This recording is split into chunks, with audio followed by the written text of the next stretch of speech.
I have been turning this one over for weeks, because every time I pulled a thread, 3 more came loose. Here is the version I finally believe, and I think it might be the saddest one I have written. Let us start with a morning you already know. Number 4. Privet Drive, before dawn on the 1st of November, 1981. A tall old wizard in a long cloak, a stern witch who had spent the whole day as a cat on a garden wall. A very large man on a borrowed flying motorbike, crying so hard he could not speak. A baby asleep in a bundle of blankets, with a cut on his forehead in the shape of a lightning bolt. They set the baby down on the doorstep. Dumbledore tucked a letter into the blankets. He said something quiet that nobody wrote down. Then the 3 of them went their separate ways, and the street was empty, and a cat's shadow slid off the wall and turned into a woman walking away. In the world you know, nothing else happened on Privet Drive that morning except the milk arriving. In this world, by 20 minutes past 7, there were 68 people standing on the pavement. They came in 1s and 2s at first. A little man in a purple frock coat who appeared beside the post box and immediately sat down on the curb and wept. 2 elderly witches in matching hats who had brought flowers and did not know where to put them, so they laid them on the low garden wall, and then on the path, and then in a heap by the front step where the baby had been. A young man in Quidditch robes who kept taking his hat off and putting it back on, then more than anyone could count, because someone had printed the address. Now hold on to that question, because it matters more than almost anything else in this story. Who told them? Dumbledore had chosen that house for one reason and one reason only, and the reason had nothing to do with love or comfort or the quality of the neighborhood. He had chosen it because nobody would ever look for Harry Potter there. The whole plan was made of secrecy the way a house is made of bricks. Take out the secrecy, and it is not a weaker plan. It is not a plan at all. There is one more thing you should know before we go on.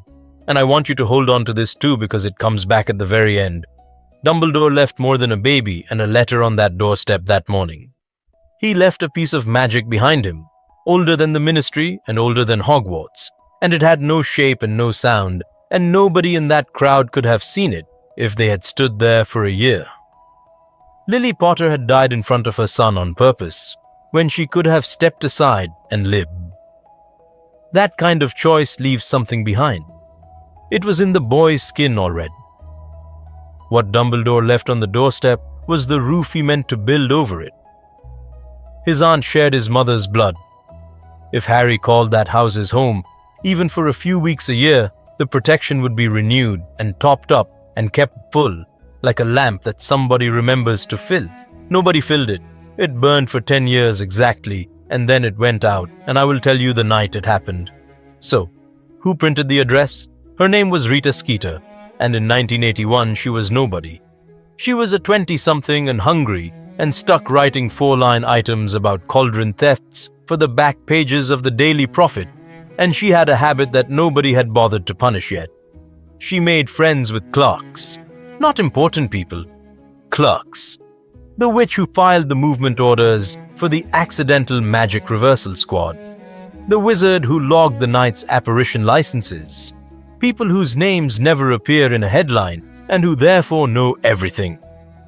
At 2 o'clock in the morning on the 1st of November, a clerk in the improper use of magic office told Rita Skeeter 3 things, in exchange for a bottle of gilly water and the promise of a favor later. Godric's Hollow was gone, the Potter boy was alive, and Albus Dumbledore had filed a placement notice for a Muggle residence in Surrey, and had been careless enough to file it properly, with the address written out in full. The Prophet ran a special edition at 6 in the morning. The main story was the biggest story in the history of magical Britain, and it filled the front page, and it did not have Rita's name on it. Her piece was on page 4. It was 11 lines long. The headline said, "Boy hero handed to Muggles the address." That is how it starts, not with a battle, with 11 lines on page 4. By 8 o'clock, Vernon Dursley opened his front door to fetch the milk and found a stranger in a striped cloak, asleep in his hydrangeas. I want to be fair to the Dursleys here, because this is the one morning where I feel something for them. Imagine it from inside that kitchen, Petunia Dursley had been told nothing. There was a baby on her step at dawn with a letter pinned to his blanket, and the letter was in her sister's World's handwriting, and it told her that Lily was dead and that this child was now hers. She had not even finished reading it twice. She had not decided anything. She had picked the baby up because he was cold, and she had put him in Dudley's playpen because it was the only thing in the house the right size, and she had stood at the sink with her hands shaking. And then the street filled up with them. They did not knock. That would have been easier. They stood outside and looked at the house.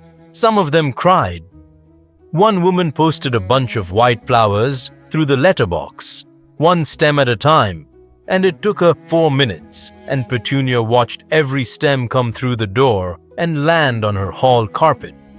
A man in green robes appeared out of thin air in the middle of the road, so close to a passing car that the driver swerved into a lamppost. Somebody set off small gold sparks. Somebody else started singing. Vernon telephoned the police at 8:20.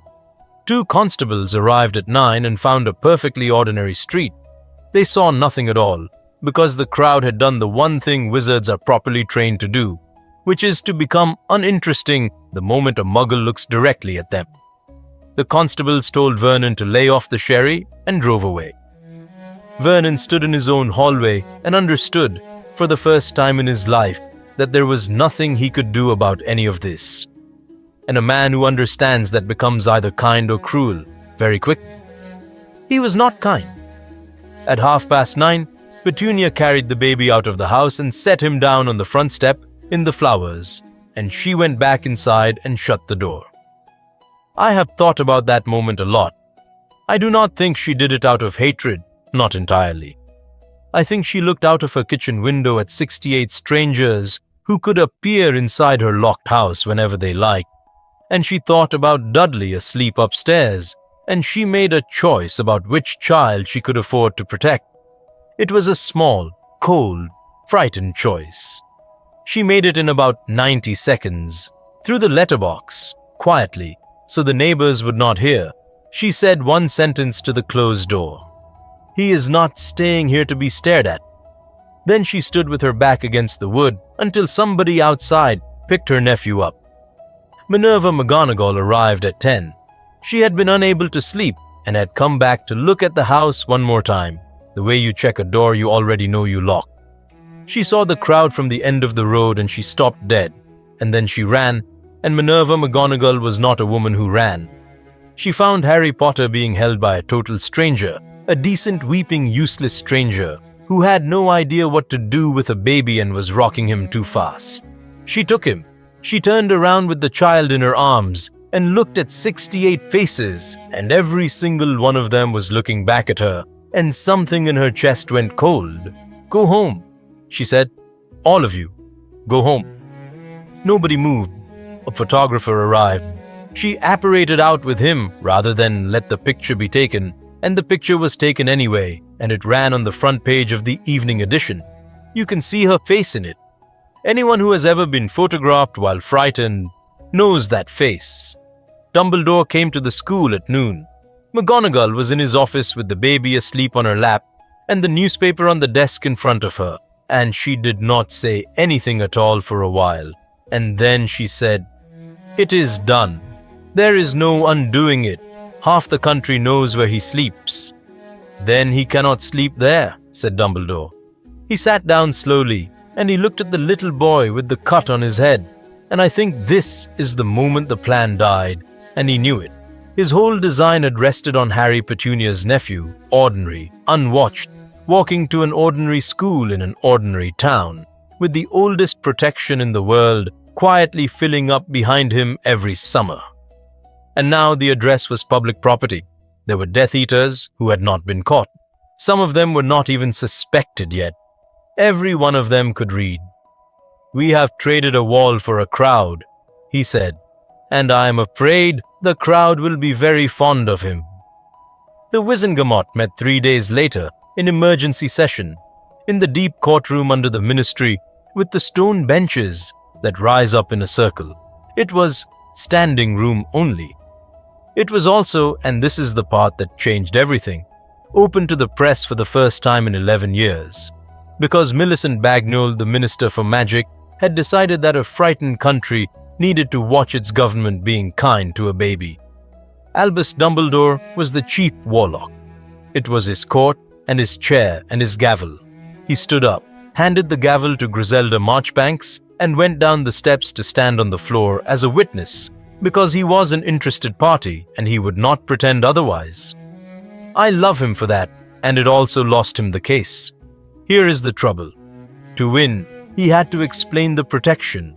To explain the protection, he had to say out loud, in a room with reporters in it, exactly what kept Harry Potter alive, and exactly which house it lived in, and exactly how it could be broken.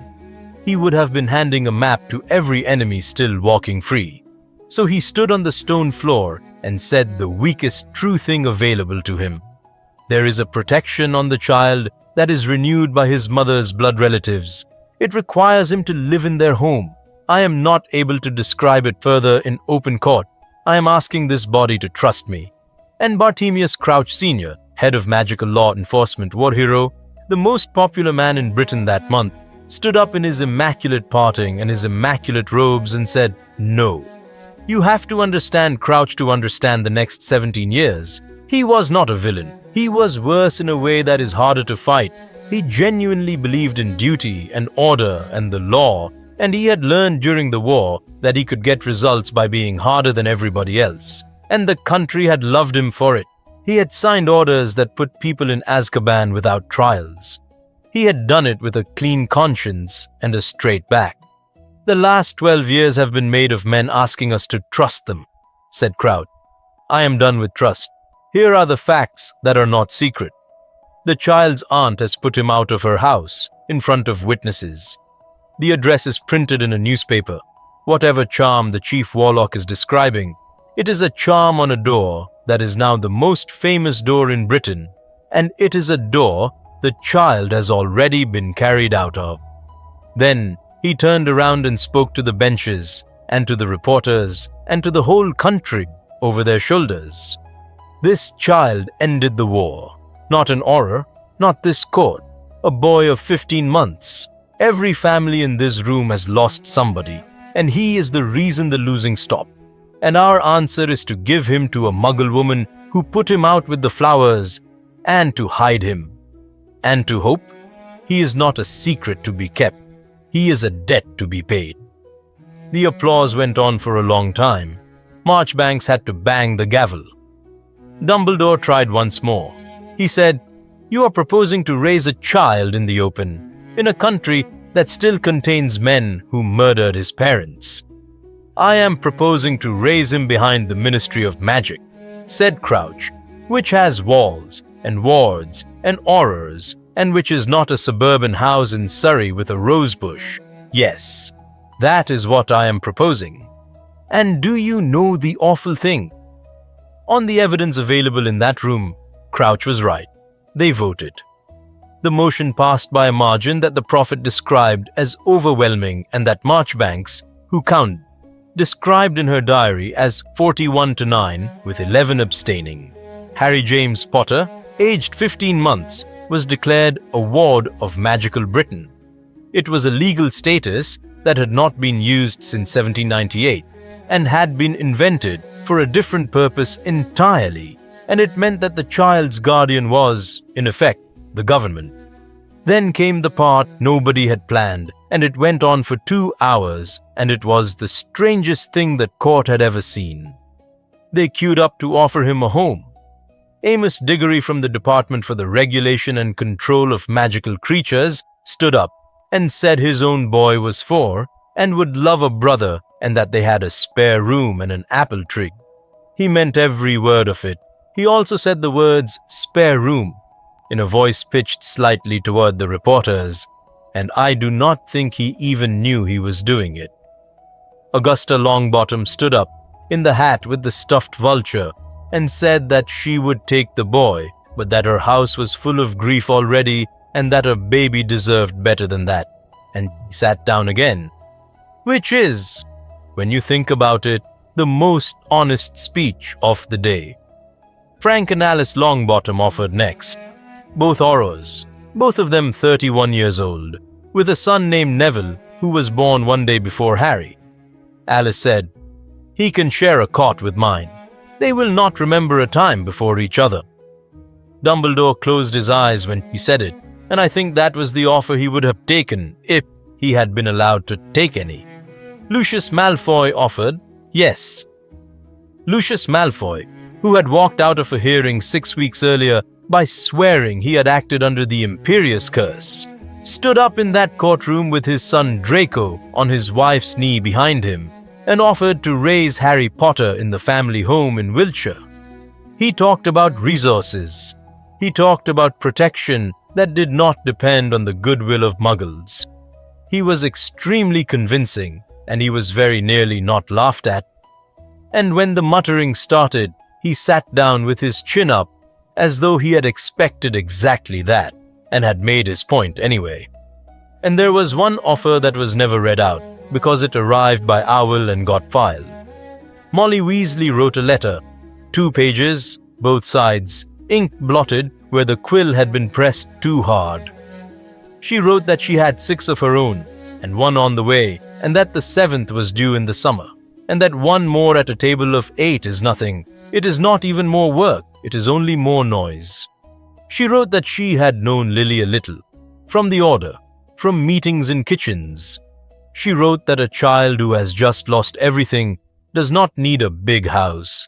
He needs somebody who is already awake at 3 in the morning anyway. Somebody in the ward's office wrote on the top of it, in pencil, "Not suitable, 9 in the household, financial," and it went into a box. Ronald Weasley grew up knowing that letter existed, because his mother told him once, when he was 7, and asking too many questions. That single fact is going to matter enormously in about 10 years, so keep it. The last thing that happened in that courtroom was a question from a young lawyer in the Department of Magical Law Enforcement named Amelia Bones. She had been silent all afternoon. She stood up and asked the one question that the whole room had somehow walked past. "Before we assign a guardian, do the Potters have a will? Did they name a godparent?" There was a pause, and papers turning, and Crouch Sr. answered without looking up from his notes. "They did. The child's godfather is Sirius Black. He's in Azkaban, where he will remain. Next item." Nobody argued. Why would they? Everybody in that room knew what Sirius Black had done. He had been the Potter's secret keeper. He had sold them to Voldemort. And when Peter Pettigrew cornered him in a street full of muggles, he had blown the street apart, killed 12 people, and laughed while the Auroras dragged him away. There were witnesses. There was a finger, which was all that was ever found of Pettigrew. It was the most open and shut case of the entire war. It was also the only case of the entire war that had never actually been tried in front of that court. Not once, not for an hour. Barty Crouch Sr. had signed the committal order himself on the 4th of November 1981 and filed it and moved on to the next thing. Remember that. We are coming back for it. So, the ministry took him. The house was a tall, narrow one in a wizarding street in London, 3 doors from a ministry safe house, wrapped in more protective enchantments than the vaults at Gringotts. It belonged to Bartemius Crouch Sr., who had been made the ward's legal guardian by a vote of 41 to 9, and who accepted the job the way he accepted every job, which was completely and joylessly. And that is how the boy who lived came to be raised in a house with a marble floor, a household staff, a locked study, a portrait of a chief warlock from 1830 who complained about noise, a sick woman upstairs who loved him, and a young man in the attic bedroom who hated him from the first day. The young man in the attic was called Bartemius Crouch Jr., and he was 19 years old, and everybody who met him described him as clever and quiet and a little strange.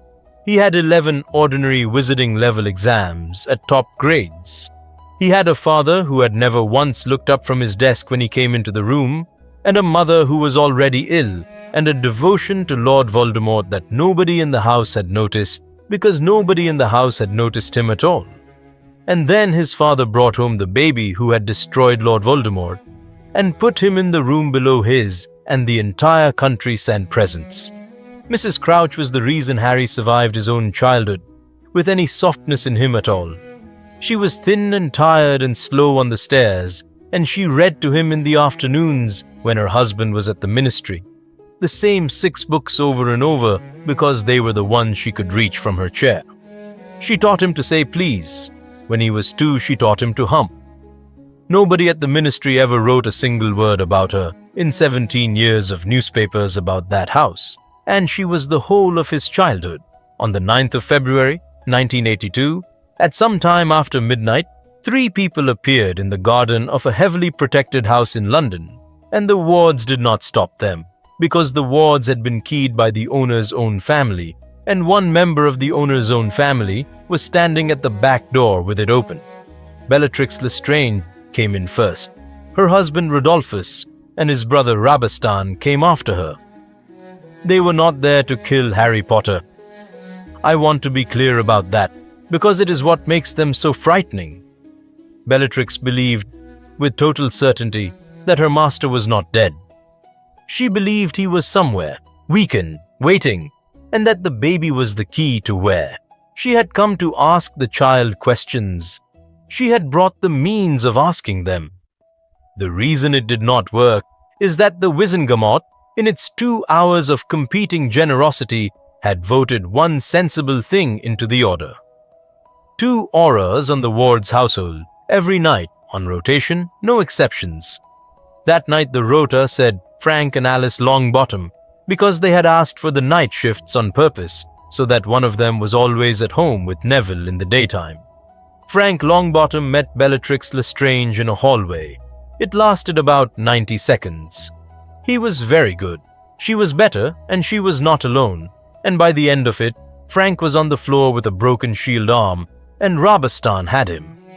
Alice Longbottom was upstairs, and she did the thing that saved everything. She did not fight 3 of them.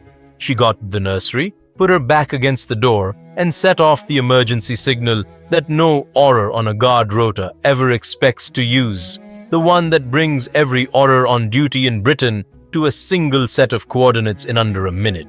They came, 9 of them, into a narrow hallway, and it was ugly. And Alice Longbottom held a door for 50 seconds against Bellatrix Lestrange with a splintered wrist, and when they finally broke into the corridor, she was still standing up. All 4 were caught. Bellatrix, Rodolphus, and Rabastan Lestrange, and the 4th one, who was found not in the garden and not running, but standing perfectly still in the front hall of his own home in his dressing gown, as if he were watching a play. His father arrived 12 minutes later. I have to tell you about that trial, because it is the hinge of an entire life. It was held in the same deep courtroom, in March, packed to the ceiling, and Bartemius Crouch Sr. presided over it himself. Nobody stopped him. Nobody in 1982 would have dared suggest that the head of magical law enforcement should stand aside from a case simply because the accused was his only child. The 3 Lestranges said nothing useful and were proud of it. Bellatrix stood up in the chain chair and told the court that her master would return and that they were all going to be sorry. It was Barty Jr. who broke. He screamed. He said he had not done anything, that he had been made to, that they had forced him, and he begged his father, by name, in front of 200 people and 4 reporters, and Mrs. Crouch got out of her seat, and she was too weak to stand for long, and she held on to the rail in front of her and asked her husband for her son's life. Crouch Sr. looked at her, and then he looked at the boy in the chair, and he said, "You are no son of mine." Life sentences. All 4. The court applauded. Here is what nobody in that room could see. In the world, you know, those same 4 people spent that same night in a different house, in a village called Little Hangleton's Aurors Rota, nowhere near London, torturing Frank and Alice Longbottom until neither of them knew their own son's name again. Neville Longbottom grew up visiting a hospital ward. He grew up with a grandmother who loved him and was disappointed in him in the same breath, and he spent 11 years being told he was not what his father was. In this timeline, they went for the famous baby instead, because the famous baby's address was on page 4 of a newspaper, and the famous baby had a full aura guard, and so they lost. Neville Longbottom got his parents. I want you to hold that in your mind for the whole rest of this story, because it is the one genuinely good thing this timeline bought. And it cost more than anybody expected. And the bill does not come until 1995. Now, let us talk about what it is actually like to be raised by a country. The first thing to understand is that Harry Potter, aged 4, could not go anywhere. Not the shops, not a park, not the seaside. Not because Crouch was cruel about it, but because on the one occasion Mrs. Crouch took him to Diagon Alley to buy a winter cloak. In November 1984, it took 11 minutes for the alley to become impassable. Somebody lifted him up to see him better. Somebody put a hand on his scar, actually put their fingers on his forehead, without asking. The way you would touch a statue for luck. He screamed. It was in the evening edition, so they built him a world instead.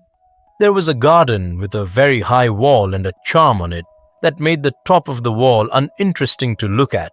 There was a tutor 3 mornings a week, an elderly retired witch who taught him letters and numbers and never once said his surname. There were, and this is the detail I cannot get out of my head, scheduled friends. That is the phrase they used in the ward's office. Scheduled social contact. Twice a month, on a Saturday, 4 or 5 children of approved families were brought to the house between 2 o'clock and 5 o'clock. They arrived washed and warned. Their mothers had told them in the hallway to be good, to be normal, to not stare, which of course is the single most effective way ever invented to make a 7-year-old stare. Neville Longbottom came almost every time because his parents insisted on it, and because Neville was the only one who never once mentioned the scar. He was a nervous, round-faced, extremely stubborn boy who liked plants and who once spent an entire afternoon showing Harry how to make a cutting take root in a jam jar. Harry kept that jam jar for years. It is the first thing in this story that was actually his. Susan Bones came. Ernie Macmillan came and talked at length about his family being magical for 9 generations. Cedric Diggory came, 3 years older, all elbows, hopelessly kind, and taught Harry to catch. And Draco Malfoy came, 4 times, in 1987, and it went badly. Because Draco had been told something at home that no other child had been told. Draco had grown up hearing that Harry Potter was supposed to have lived with them, that his father had stood up in front of the entire Wizengamot and offered and had been refused and had been laughed at. In the Malfoy version of the story, this was a great injustice done to their family. So Draco arrived expecting something owed to him, and on the 4th visit he said, out loud in the garden, "You were supposed to be my brother. My father asked for you first." And Harry, aged 7, said, "Then why did nobody ask me?" They did not schedule a 5th visit. Here is the thing about all of it, and it took me a while to see. Harry was not spoiled. That is the easy version of this story, and it is wrong. There were presents, yes, thousands of them, so many that the ward's office kept a warehouse and published an annual list of donations. He was allowed to keep 1 thing a year, and the rest went to St. Mungo's Children's Ward, and Crouch made sure the newspapers knew it. In 1986, he chose a snowy owl, and he named her Hedwig out of a book of names Mrs. Crouch had lent him, and she was the only creature in that house who did not report on him. He was not spoiled. He was managed. There is a difference, and the difference is everything. Every birthday, on the 31st of July, there was a photograph. It was always taken in the same place, at the foot of the stairs, and he learned before he was 5 how to hold his face for it. Chin up! Small smile, not a big one, because a big one looked cheeky in print. Do not touch your hair. Say thank you to the country when the man asks you to say thank you to the country. At 6 years old, Harry Potter could smile on command with the photographer's flash going off in his eyes and not blink. That is the sentence that I think tells you what this timeline did to him. Nobody ever sat Harry down and told him how his parents died. I have gone looking for the moment in this timeline where somebody does it properly, kindly, at the right age, with time afterwards for questions. There is not one. Crouch assumed it had been done. Mrs. Crouch assumed her husband had done it. The ward's office assumed everybody knew, because everybody did know, because it was the most famous event in living memory. It is a very particular kind of loneliness to be the only person in a country who has not been told the story of your own life. So he found out in April 1988, when he was 7, from a chocolate frog card. He had a shoebox of them. Wizarding suites come with cards of famous witches and wizards, and the pictures move and children collect them and swap them. There were 612 cards in the standard set that year, and card number 612 was new. It had a picture of a baby on it. The baby did not look up.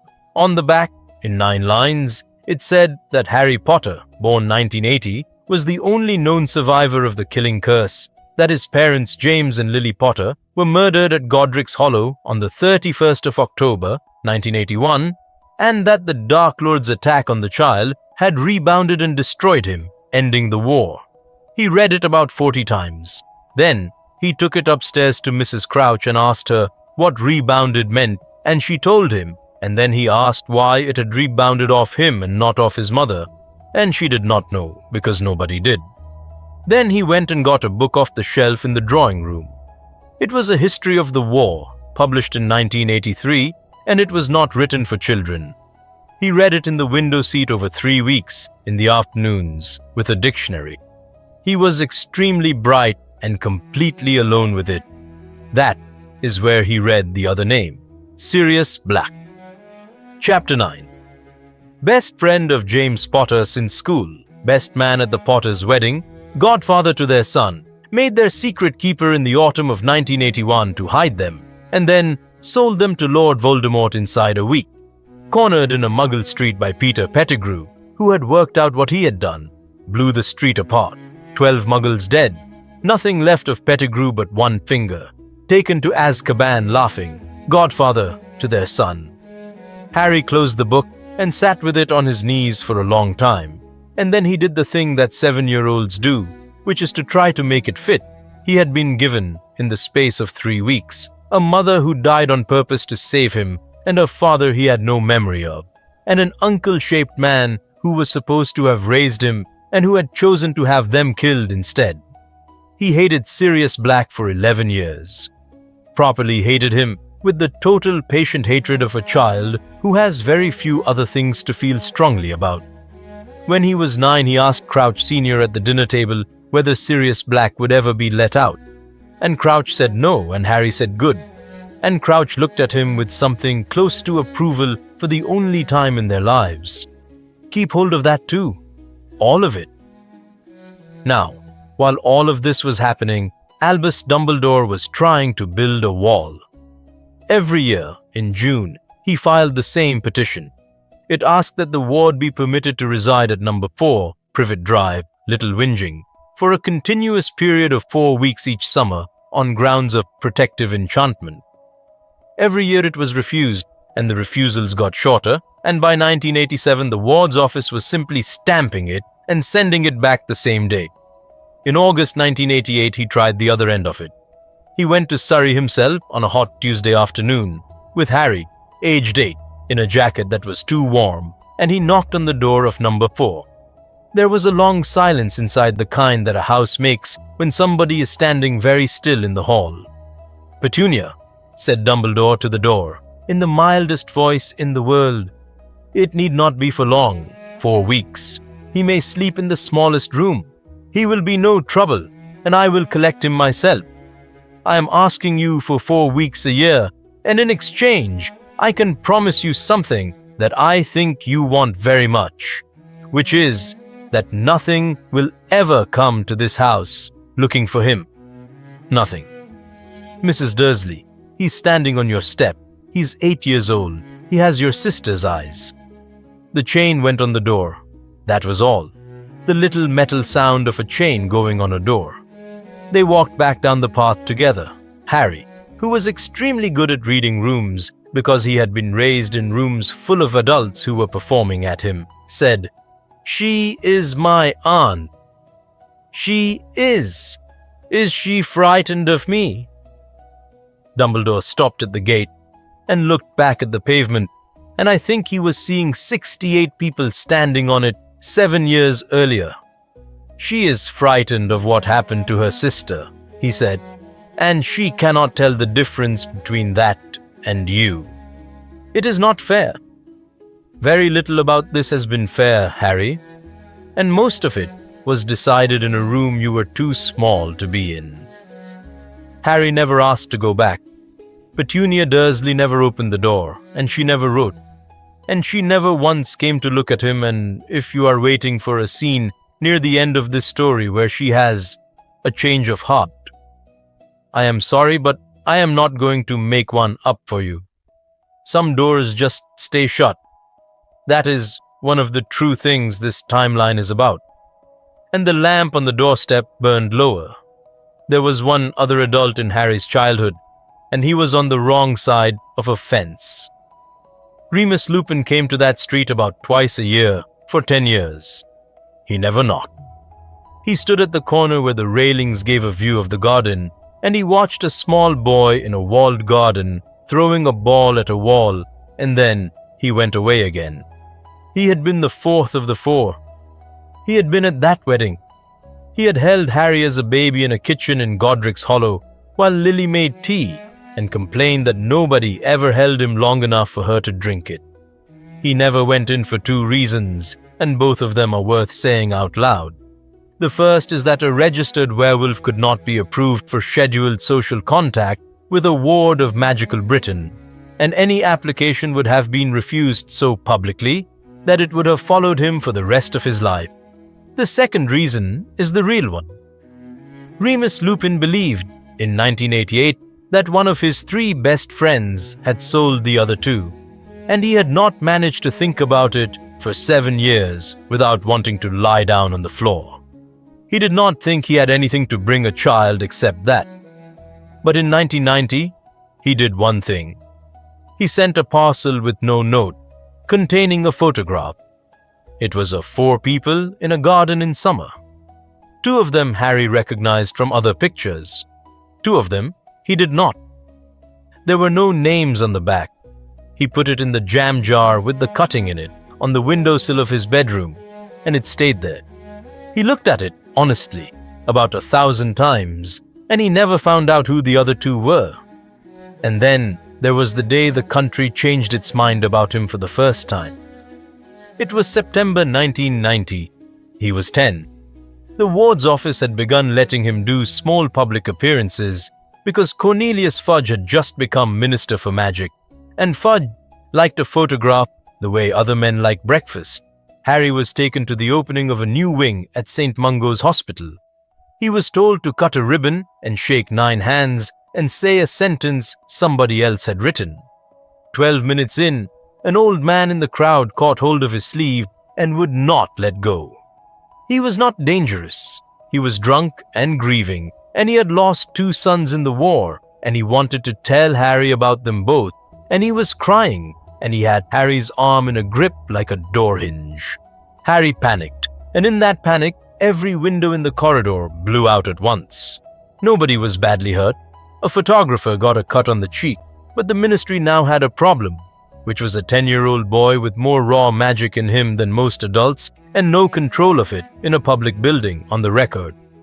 They handled it in the modern way. They put out a statement. The next morning, the Prophet ran a piece under a name you have heard before. Rita Skeeter had spent 9 years working her way to the front of that newspaper, and this was the story that got her there. It was headlined, "Is Our Hero Safe to Be Near?" It quoted an unnamed senior source at the ministry describing the ward as highly strung. It quoted a healer. Out of context, it suggested, in the way that only she could suggest things without ever writing them down, that a child who had absorbed a killing curse might not have absorbed it cleanly. For about 6 weeks, people crossed the street. There were letters to the paper. A shop in Diagon Alley took its Harry Potter figurines out of the window. Harry read all of it. He was not shielded from newspapers because nobody had thought of that either. And Crouch Sr. called him into the study, and Harry stood on the carpet expecting to be shouted at, and instead Crouch handed him a piece of parchment and said, Read this out. Slowly. Twice. There will be a reporter at 11. It said that Harry Potter was well, that Harry Potter was grateful for the concern of the public, that Harry Potter looked forward to beginning his education at Hogwarts next year. He read it out at 11 o'clock, chin up, small smile. He was 10 years old, and he had just learned the most useful and most poisonous lesson of his life, which is that if you say the right words in the right voice, the entire country will change its mind about you by Friday. He would remember that. He would use it. It would very nearly destroy him. His Hogwarts letter arrived on the 24th of July, 1991, and it arrived twice, because the school sent one and the ward's office sent a copy with a schedule attached. Diagon Alley was closed for 3 hours so that he could buy his school things. I am not exaggerating. There is a ministry notice about it, posted at both ends of the alley on the 2nd of August, apologizing to traders for the inconvenience and thanking them for their cooperation.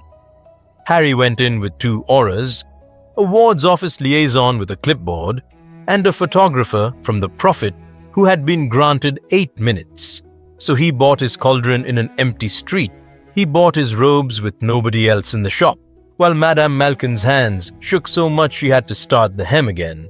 He looked through the window of the sweet shop at the display and could not go in because the 8 minutes were up and they were behind schedule. And then he went to Ollivander's, and Mr. Ollivander sent the aurors outside. He did it very politely and completely without argument. He said that wand choosing was between the wand and the wizard, and that he had never in 130 years allowed a third party in the room, and that he was not going to begin now, and the auras, who between them could have flattened the building, went and stood on the step like schoolboys. It took a long time.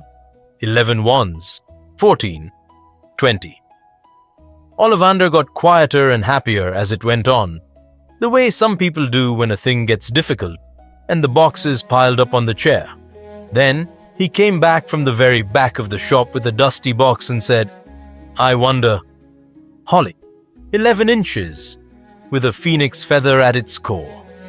It went warm in Harry's hand and threw off a spray of red and gold sparks.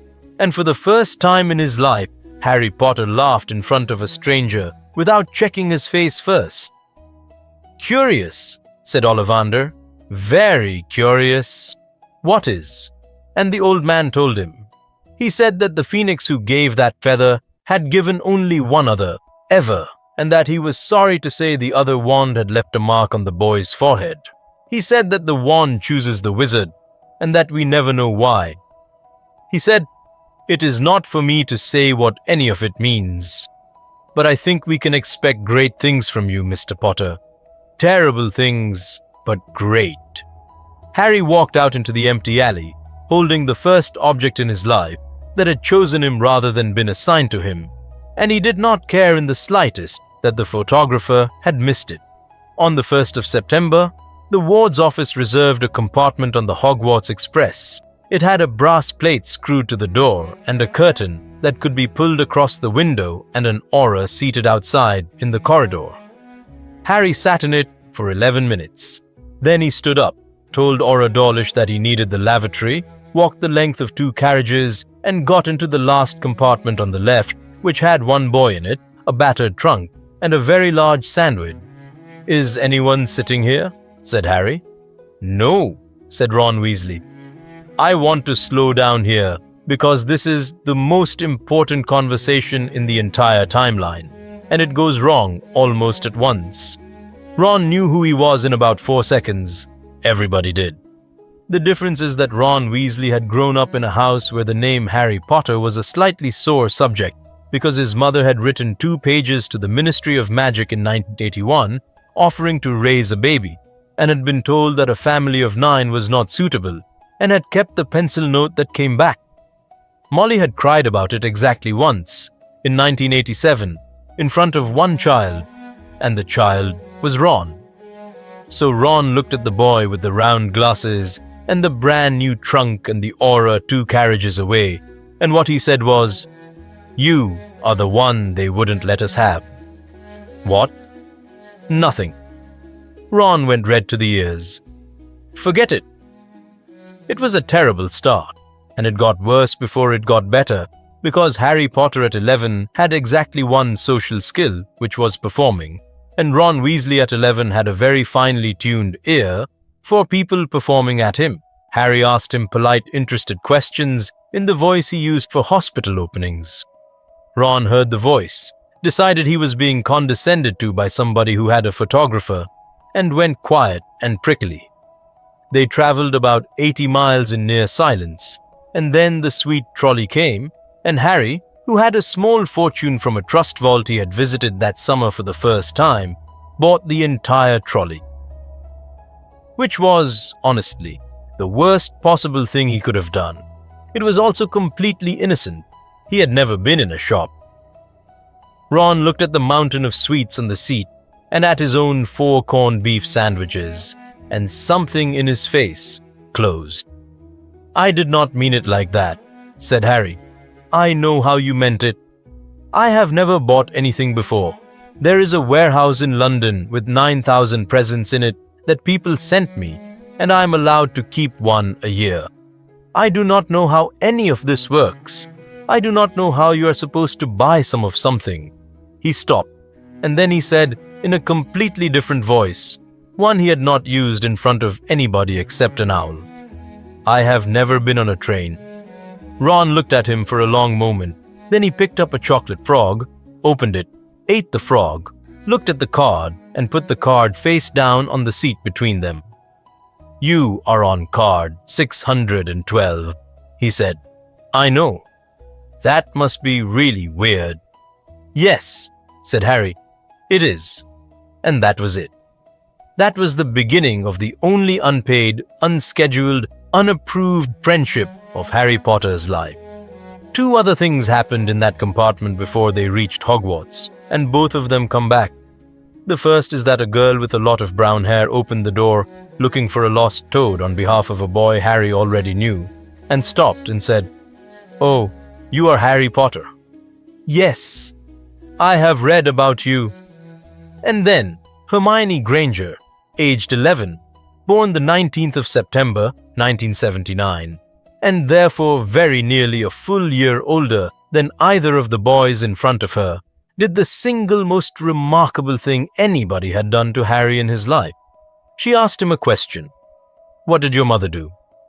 Harry stared at her. "Your mother," said Hermione. "Lily Potter. Modern magical history gives her 4 lines, and 3 of them are about the night she died. It says she was Muggle-born, and it says she was clever, and it does not say what she did. Was she a healer? Did she work? What was she good at?" Harry Potter had been asked 10,000 questions by hundreds of adults, and every single one of them had been about the scar, or about how he felt, or about what he would say to the country. Nobody had ever asked him what his mother did for a living. He did not know the answer. He sat in a train carriage with his mouth open and discovered at 11 years old, in front of a stranger, that he knew almost nothing about his own mother beyond how she had died. "I do not know," he said. "Well," said Hermione briskly, because she was 11 and rule-bound and desperate to be useful, "somebody must. There will be records. The ministry keeps employment records. I read about it on the train." Then she looked at both of them and at the mountain of sweets and added, "You had better change into your robes. We must be nearly there," and shut the door. Harry said, after a while, "Who was that?" "No idea," said Ron. "Terrifying." The second thing was smaller. Ron had brought a rat. It was fat and grey and mostly asleep, and it smelled faintly of biscuit, and Harry, who had never been allowed a pet other than an owl, was delighted by it. "He's called Scabbers," said Ron gloomily. "He's useless. Percy had him for years and years, and then Percy got an owl for being made a prefect, so I got the rat. Look at him. He's ancient. He sleeps about 20 hours a day, and he's even missing a toe." "Missing a toe?" "Front left." Ron held up the sleeping rat and turned the paw over with one finger. 4 toes where there should have been 5. "Been like it forever. Mum says he probably got it caught in something before we had him."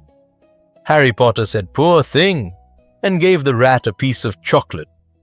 12 years earlier, in a muggle street in the middle of a scream and a bang and 12 bodies, a man had cut off his own finger to leave behind as proof he was dead, and then made himself very small. He was asleep on Ron Weasley's knee. Right, sorting. Half the hall stood up when his name was read out. Not all of it, but half.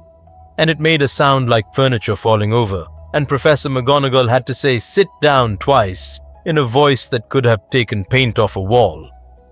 Harry sat on the stool, and the hat came down over his eyes and shut out 400 faces, and the relief of that was so enormous that his eyes stung. The hat took its time. "Well now," it said, inside his head, "that is a lot of noise out there, and hardly any of it in here. Shall I tell you what I find? I find a great deal of courage, real, quiet, tested.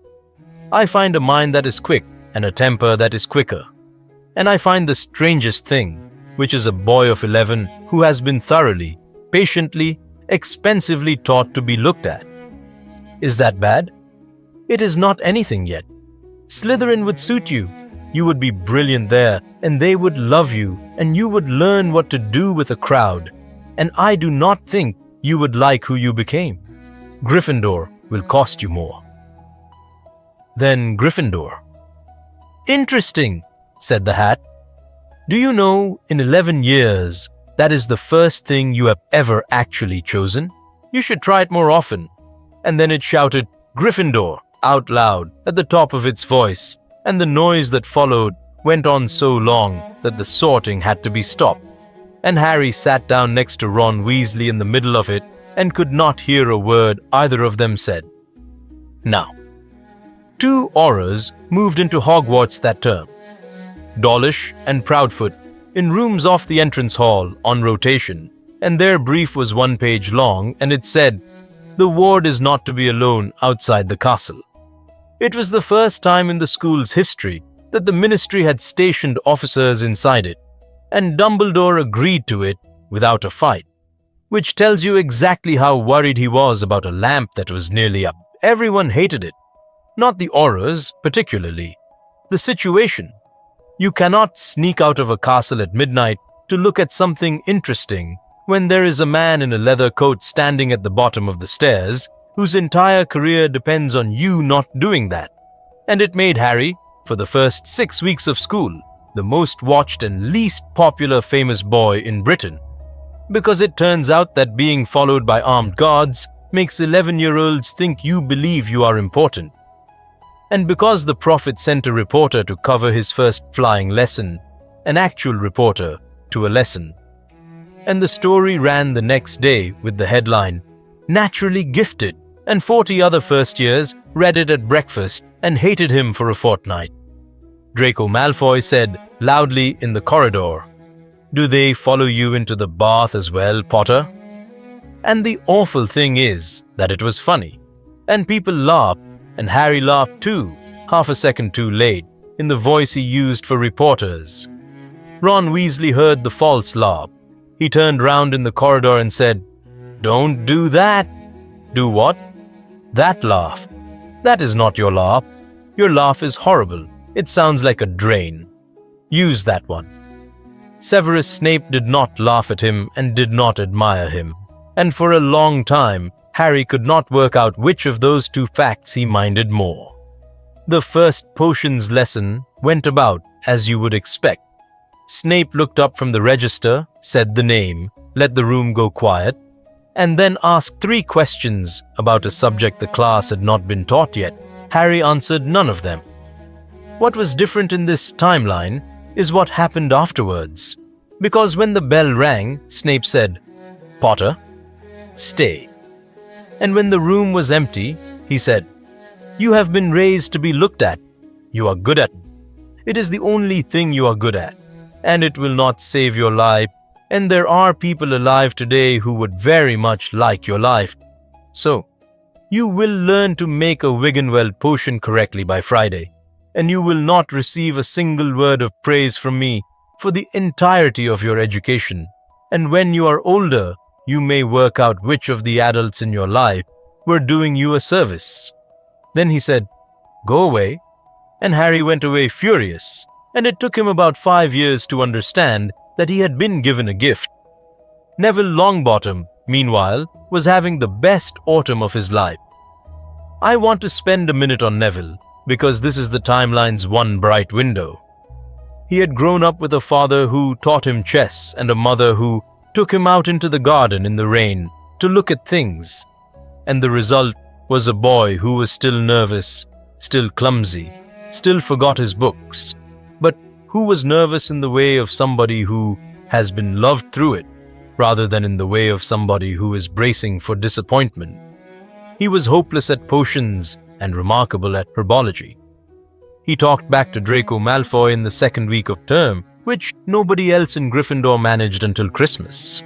And he was the one person at Hogwarts who had known Harry before Hogwarts, which meant that when the rest of the school was busy deciding whether the famous boy was arrogant, Neville was simply carrying on a conversation about a jam jar that they had started when they were 7.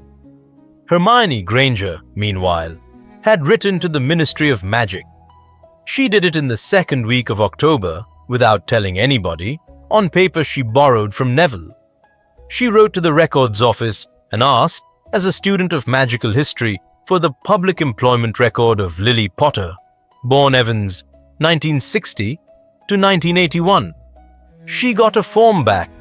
She filled in the form. She got a second form back. She filled that in too. And then she wrote a short letter pointing out that under the Records Access Statute of 1922, a refusal had to be given in writing with a reason. And 11 weeks later, in January, a single sheet of parchment arrived at Hogwarts addressed to Miss H. Granger. She read it in the library, and then she went and found Harry in the middle of a corridor and put it in his hands without a word.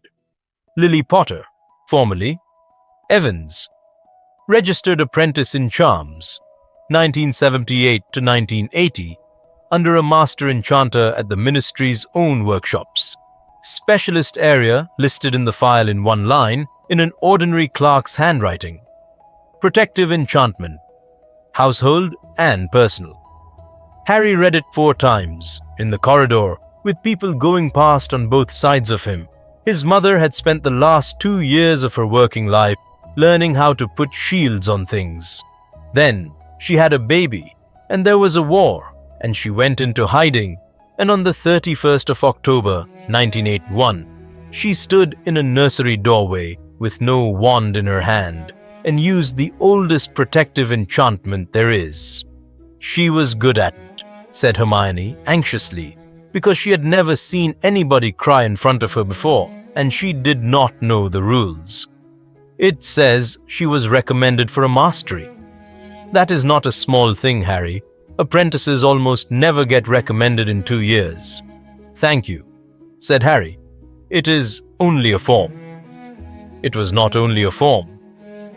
23 years later, when a reporter asked Harry Potter what the most valuable thing he had ever been given was, he described a single sheet of ministry parchment about an apprenticeship, and the reporter thought he was joking. Halloween of 1991 is when the 3 of them became 3. The troll got into the castle during the feast. That much happened here as it happened everywhere. What was different is that Harry Potter had 2 auras and a rule. And when the teachers went one way and the prefects herded everybody the other way, Ron said, "Where is Hermione? She was not at the feast." Aura Proudfoot had a hand on Harry's shoulder and orders that were 1 page long. "There is a first-year girl in the second-floor bathroom," Harry told him, "and there is a troll on the 2nd floor, and you have a job, and I am telling you where to do it." It is the first time in his life he ever used his own importance to move an adult. And it took about 2 seconds, and Proudfoot went up those stairs at a dead run with Harry and Ron behind him. He got there second. Ron got there first from the other staircase and did the only thing available to an 11-year-old with no useful spells and a girl behind him, which was to throw a heavy brass tap at a troll's head and shout at it. By the time Proudfoot had put the thing down, Hermione Granger was standing between Ron Weasley and a broken sink, and the three of them had the specific glassy calm of people who are about to be in enormous trouble. Hermione lied to McGonagall for them. It was, as far as anybody could establish, the first lie of her entire life, and she chose that night to start. And then, in the common room afterwards, when the shaking stopped, Ron said the thing he had been carrying since the 1st of September. My mum wrote to them. In 1981, she wanted to take you. He was looking at the fire, not at Harry. 2 pages, and they sent it back, and someone had written on the top of it that we were not suitable because there were 9 of us and we had no money. She kept it. It is in the dresser. I have read it about 100 times. He swallowed. So when you got on the train, I thought, you are the one we were not good enough for. And that is not your fault, and I have been horrible about it for 2 months. Harry Potter sat in a red armchair in a warm room and thought about a marble hallway and a photographer at the foot of the stairs on every birthday and a schedule and a woman who read him the same 6 books because they were the only ones she could reach. Ron, he said, I would have swapped. Do not be stupid. I would have swapped every single day. Hermione Granger, who had gone very quiet in the corner with her arms round her knees, said, Well, you cannot swap now, so you may as well come to the library tomorrow, both of you, because I have found something out about that dog. At Christmas, Harry received 9,411 parcels, which arrived at Hogwarts in 6 sacks and were forwarded to the warehouse in London by Ministry Courier, and he was permitted, as always, to keep one. He kept the one with no name on it. It was a bundle of silvery cloth, thin as water, that spilled over his hands and made his legs disappear. There was a note in narrow slanting writing. It said that this had belonged to his father, that it had been left in the writer's possession, and that it was time it came back. It said, Use it well. Harry Potter, who had been photographed on the 31st of July every year since he was 1, sat on his bed at 7 o'clock in the morning, holding an invisibility cloak. He put it on and walked out of the tower. He did not go anywhere useful. That is what I love about it. He walked down 4 staircases and along the whole length of the Great Hall while people were coming in for breakfast, and he stood in the middle of the room while 300 people looked straight through him, and nobody said his name and nobody's face changed when he came in, and he stood in the middle of that hall for 20 minutes with his eyes shut. He wore it 4 or 5 nights a week for the rest of the year. Dawlish and Proudfoot never knew, and on a night in the middle of January, he wandered into a disused classroom on the 4th floor and found a mirror as tall as the ceiling, standing on clawed feet with words carved round the top that were written backwards. You know what it shows. It shows what you want most. Here is what Harry Potter saw.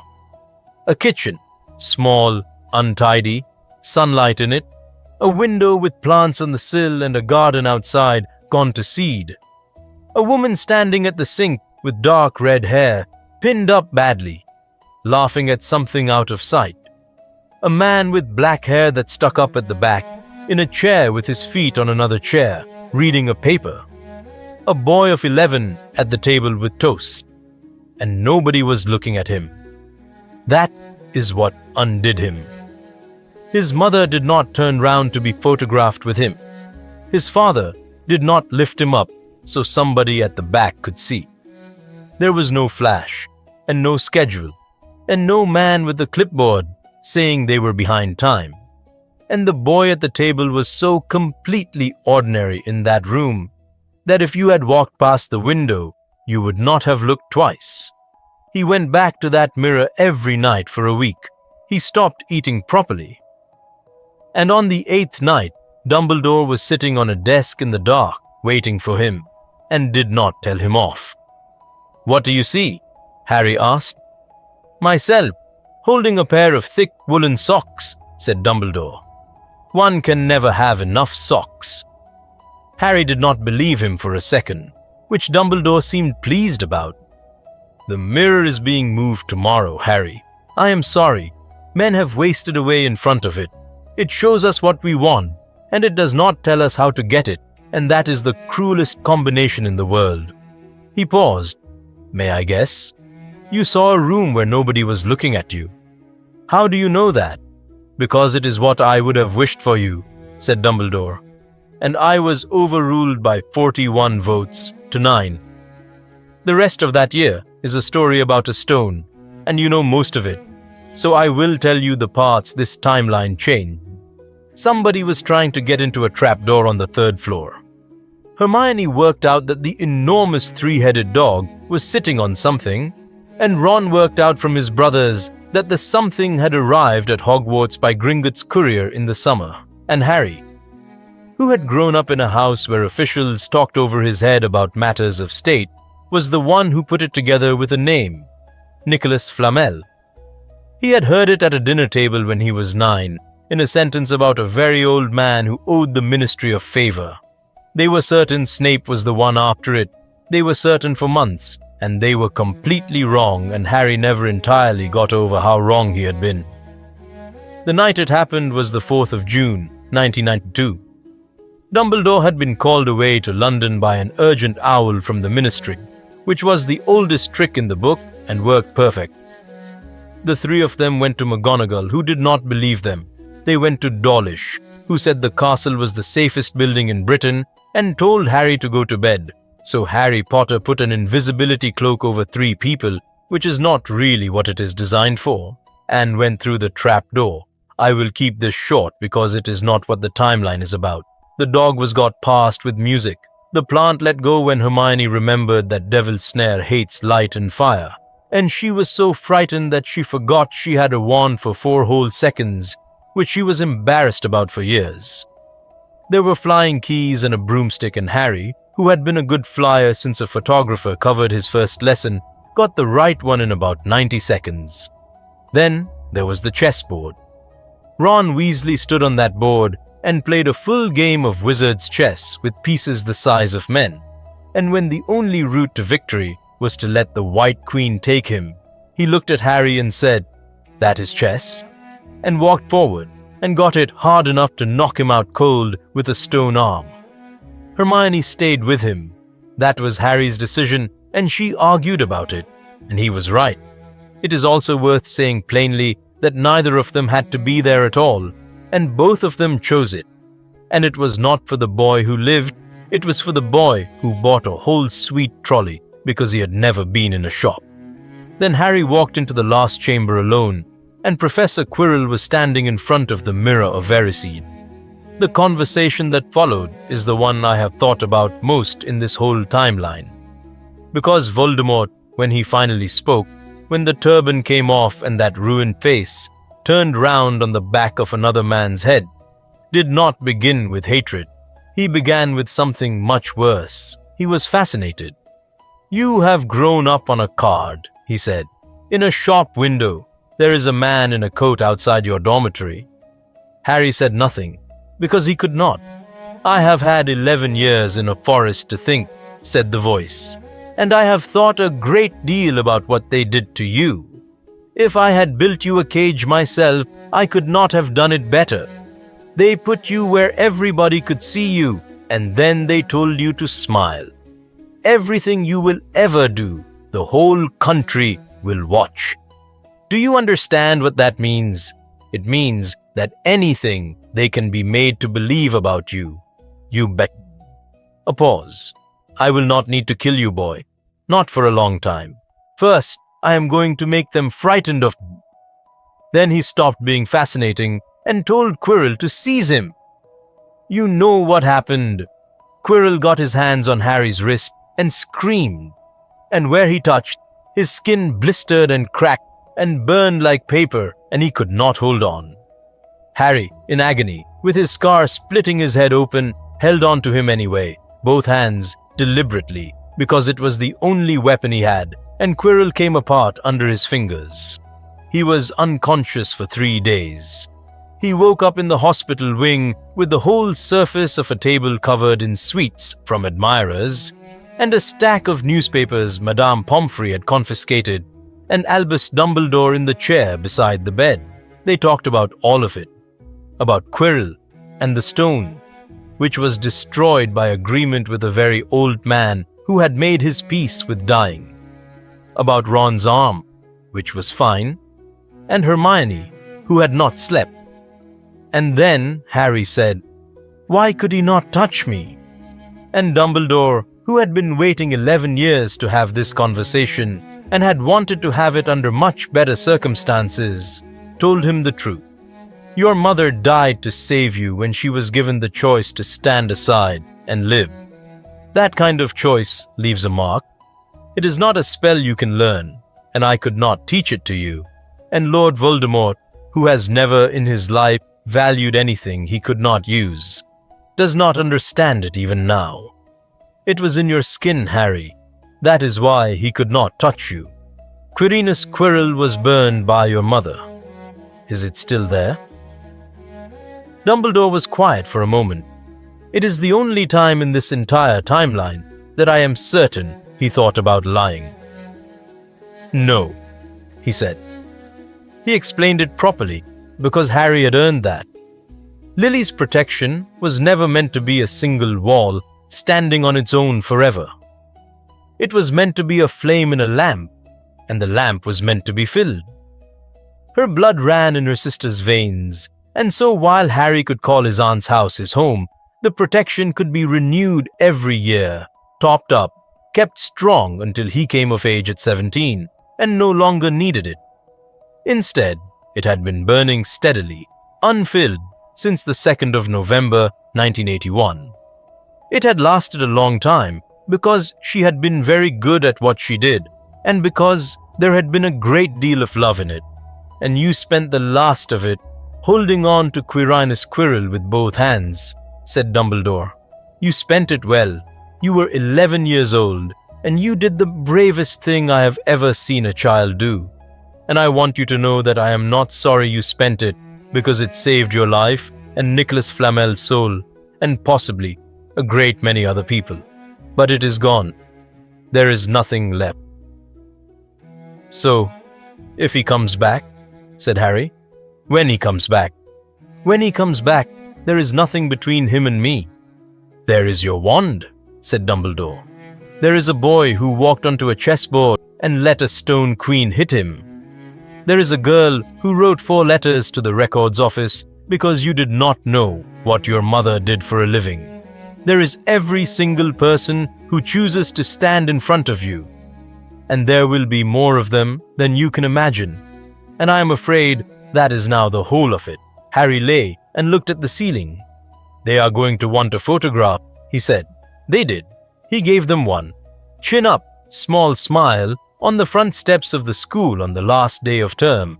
And the headline said, Our boy does it again. And Rita Skeeter wrote 700 words about heroism. And Harry Potter had a copy of that paper for the rest of his life, because on page 9, in tiny print, there was a list of the 11 people injured in the corridor incident of 1990, and he had finally found out the name of the old man who had grabbed his sleeve. He wrote to him. That is the sort of thing this Harry did when he was allowed. The summer of 1992 gave Harry Potter 3 days at the Burrow, and it cost the Weasleys more than anybody meant it to. He had to apply. There was a form.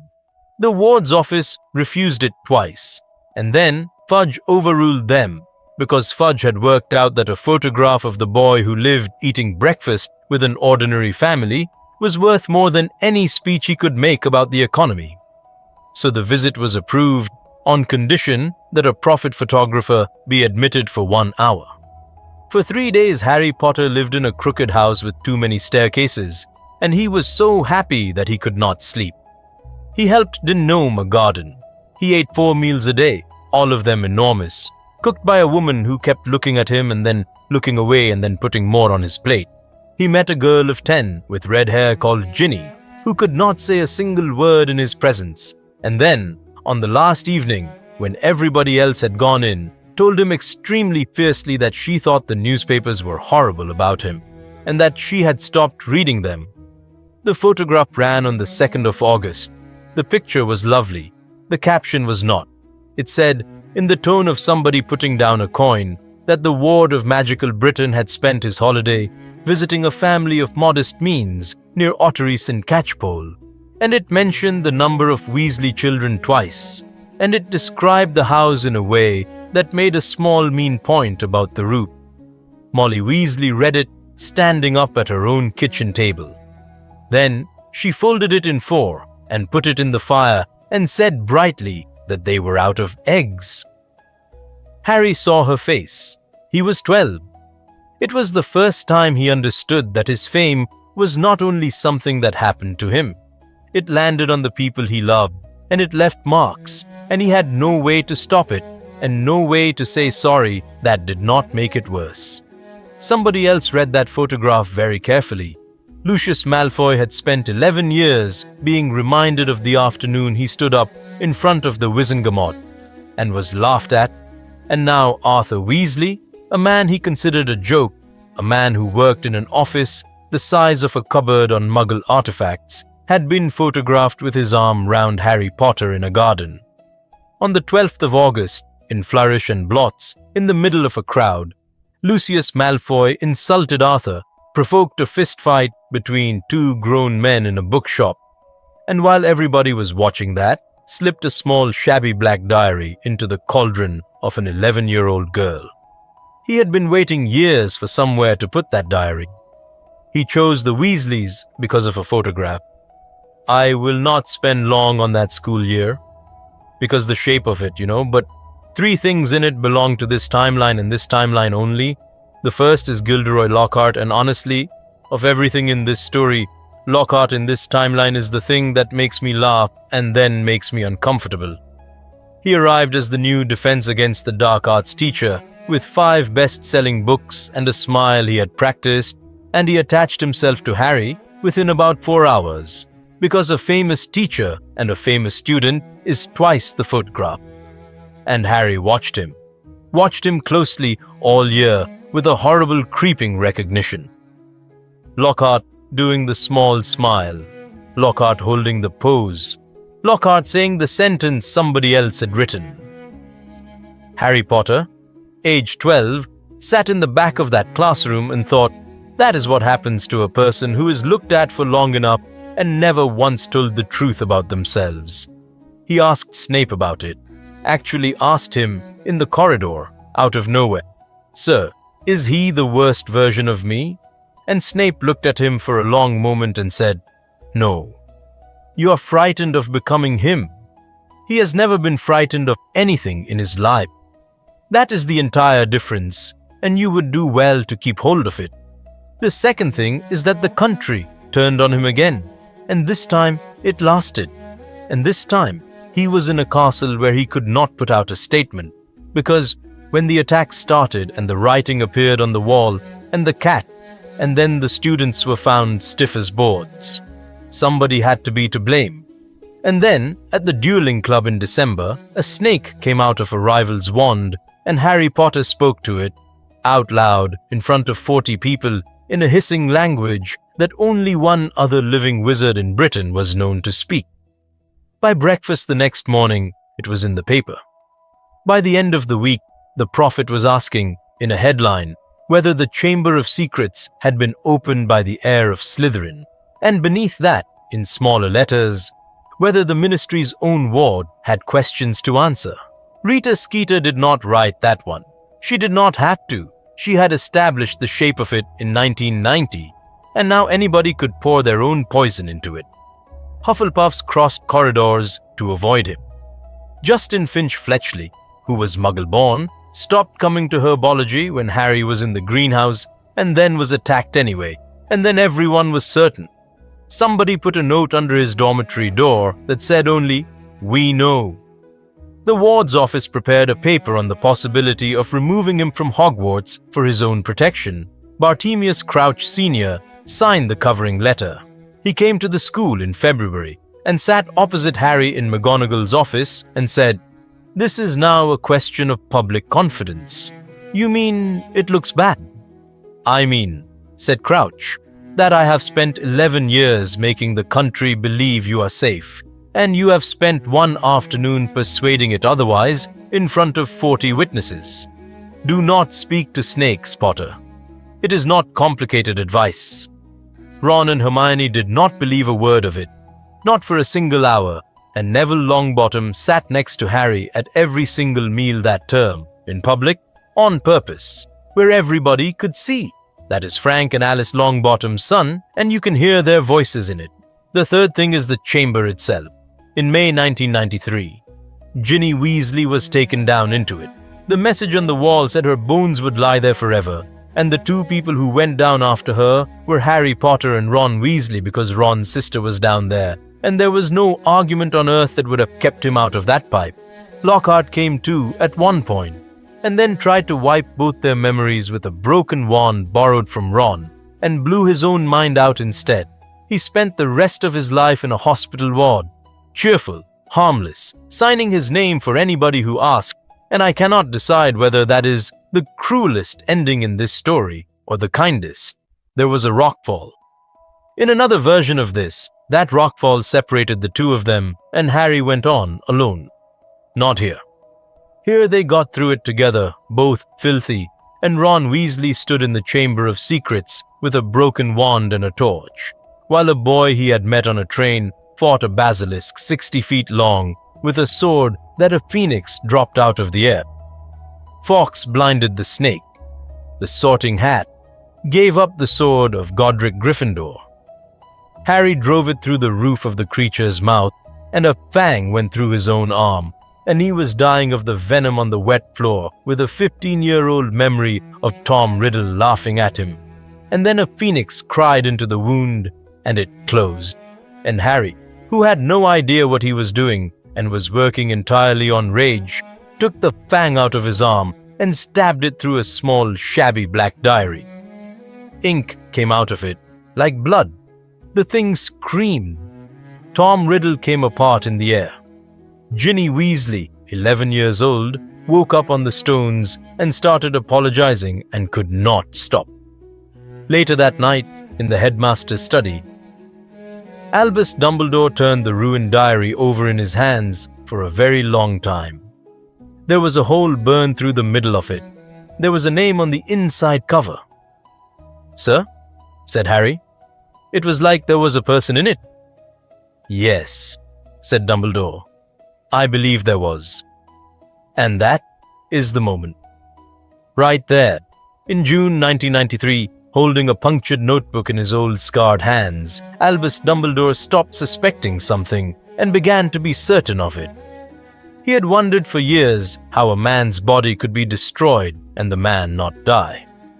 Now he had part of the answer in his hands, and it was a schoolboy's diary that had walked and talked and tried to feed a child's life to itself.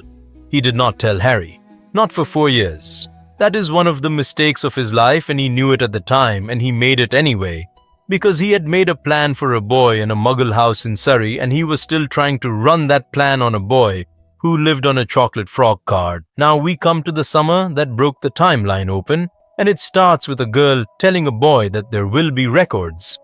Hermione Granger had said it on a train when she was 11, and she had proved it when she was 12, and by the time Harry was 13, it had become the most dangerous idea in his head. Somebody, somewhere, writes everything down. He had grown up in a house where a man came home every evening and shut himself in a study full of filing cabinets. He had spent his whole life being the subject of paperwork. In July 1993, he wrote to the ward's office and requested a copy of his parents' will. They refused. The reason given was that the document formed part of an active guardianship file and could be released only with the consent of his guardian. And his guardian was Bartemius Crouch Sr.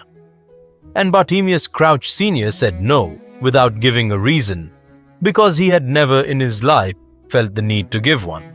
So on the 4th of August, 1993, at 1 o'clock in the morning, Harry Potter put on his father's invisibility cloak, went downstairs in a house he had lived in for 12 years, and let himself into the study with a copying spell on the lock that Hermione had found in a book about the history of magical locksmithing and had absolutely not intended him to use. The file was in the second cabinet. It was very thick. It had his name on it in Crouch's own handwriting, and it went back to the 2nd of November, 1981. He read for 3 hours by one light, sitting on the floor. He read the placement notice Dumbledore had filed, with the address of number 4, Privet Drive, written out in full in a neat hand, and he understood at last how 68 people had found their way to a doorstep. He read the minutes of the emergency session, 41 to 9, 11 abstaining. He read a 2-page letter from Molly Weasley and the pencil note at the top of it, and he sat with that for a while. He read his parents' will. It was short. James Potter had written most of it and had been unable to be serious for more than 4 lines at a time, and there was a sentence about the contents of the vault that was clearly a joke between friends that Harry would never be able to get. And at the bottom, in a different hand, Lily had added a paragraph about who was to have their son. She had written it in the plain flat language of a woman filling in a form at the end of a long day, and it named Sirius Black.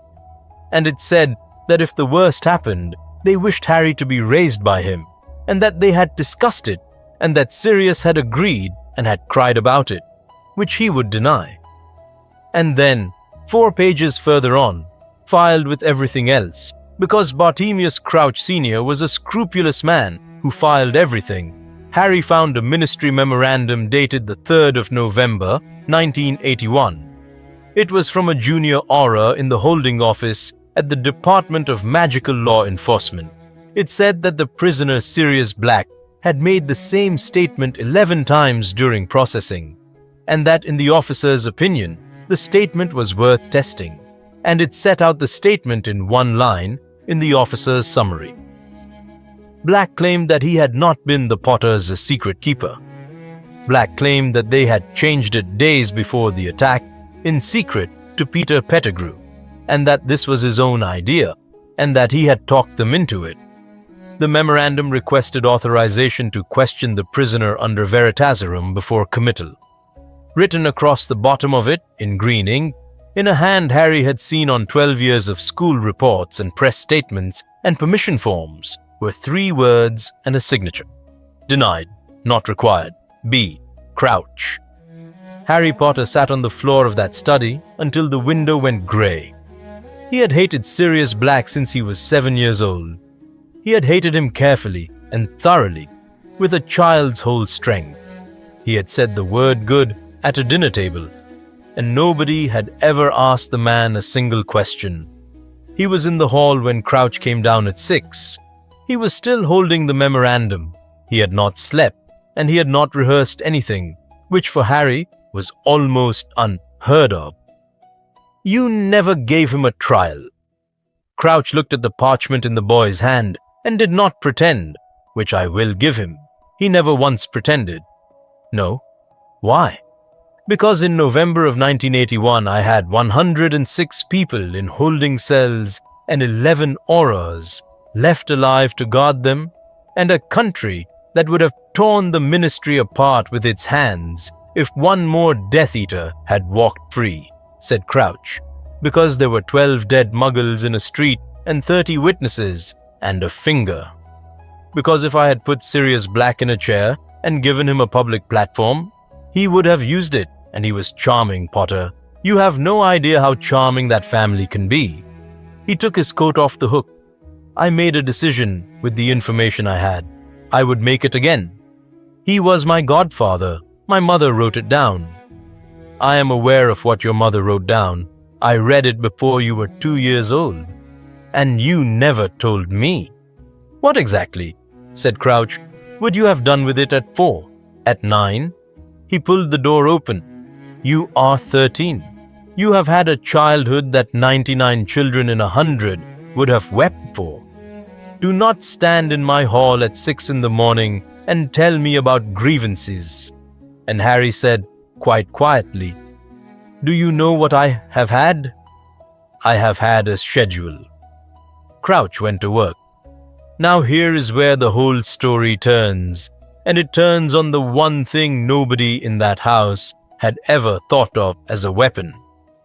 Every year, on the 31st of July, Harry Potter stood at the foot of the stairs and had his photograph taken for the country and read out a sentence somebody else had written. Every year, 300,000 or 400,000 people looked at that photograph over breakfast. It was the single most reliably watched moment in magical Britain, and it belonged to the Ministry of Magic. And they had been holding it since he was 1 year old.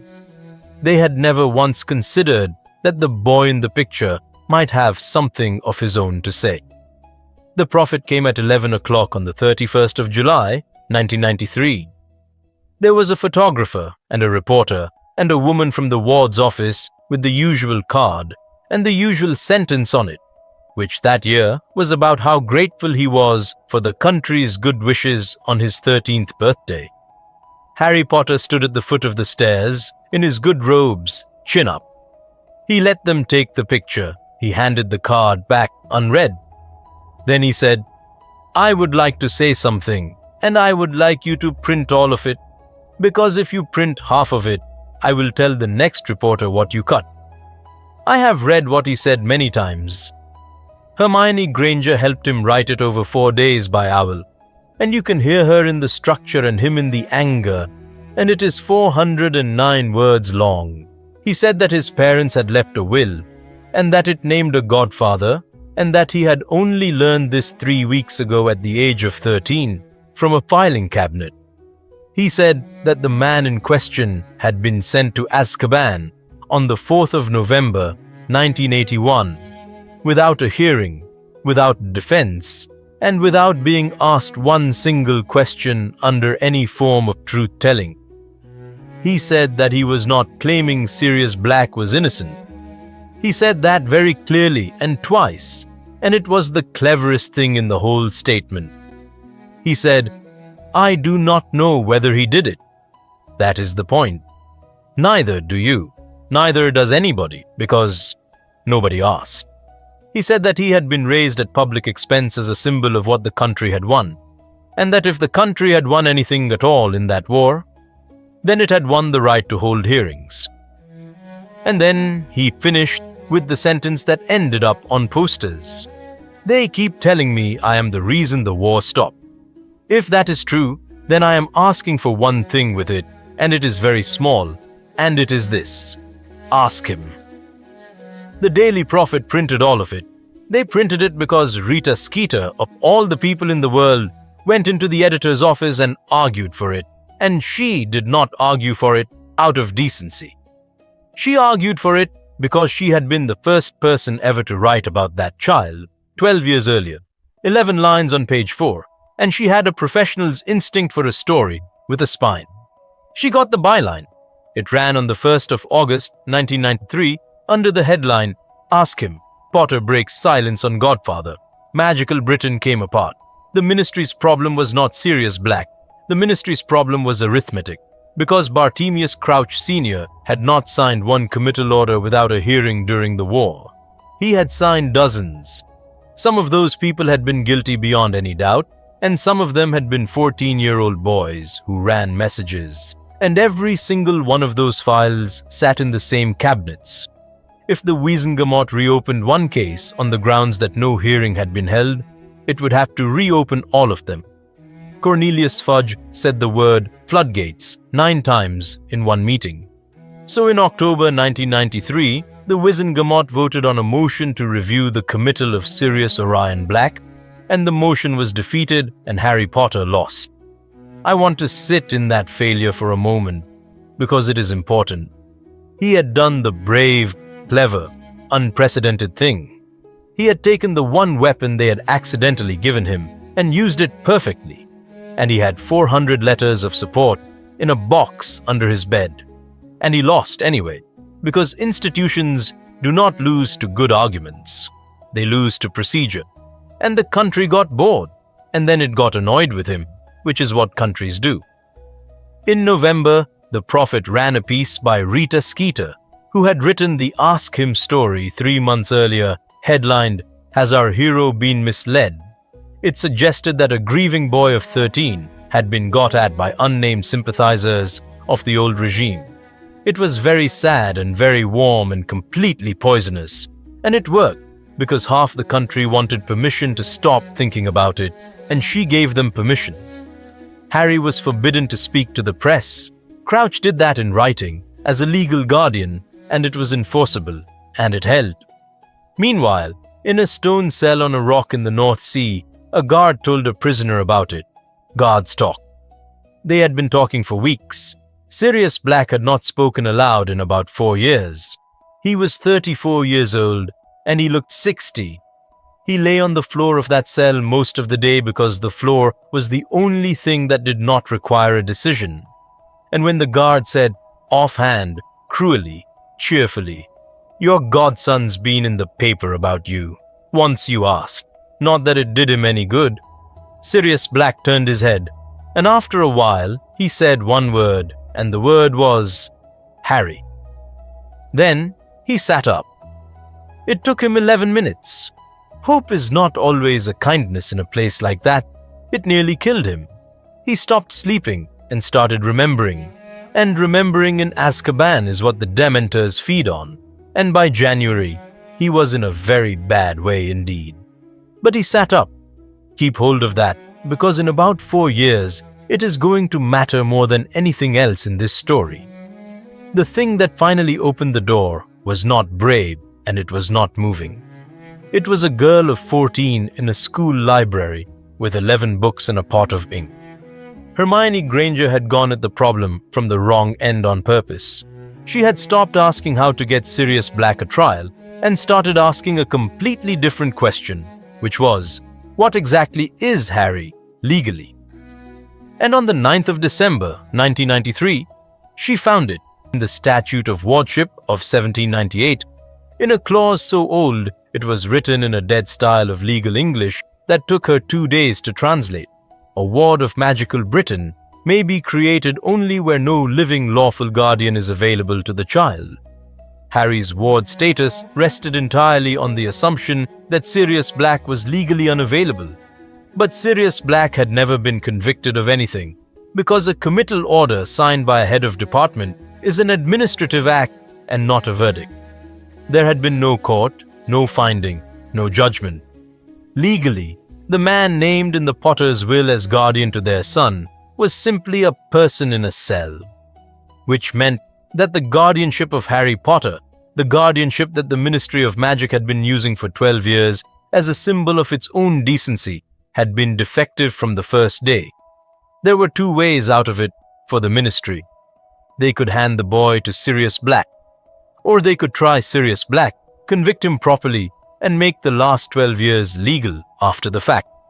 Amelia Bones, head of magical law enforcement, read Hermione's submission twice, put it down, and said, well, somebody was going to notice eventually. She had been the young lawyer who stood up in that same courtroom in 1981 and asked whether the Potters had named a godparent. She had been told to move to the next item. Some people carry a thing like that for 12 years. The trial of Sirius Orion Black opened on the 17th of January, 1994. The public gallery had a queue outside it at 4 in the morning. Harry was in the second row with Ron and Hermione, who had been given leave from school by McGonagall in a decision she never explained to the Board of Governors and never regretted. Remus Lupin was not there on the first day.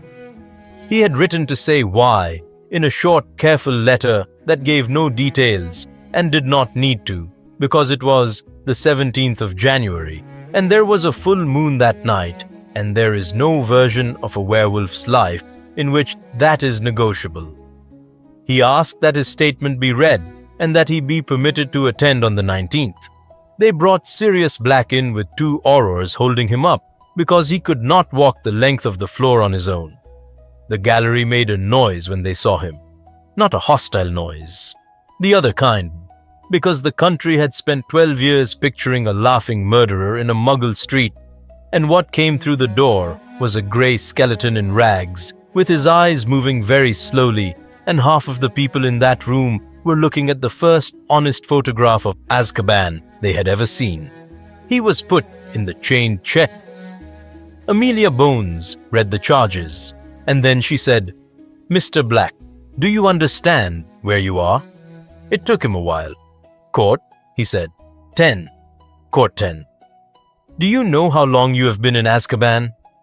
12 years, said Sirius Black. 2 months, 13 days. The ministry's case took the whole of the first morning, and it was, I have to be honest, extremely strong.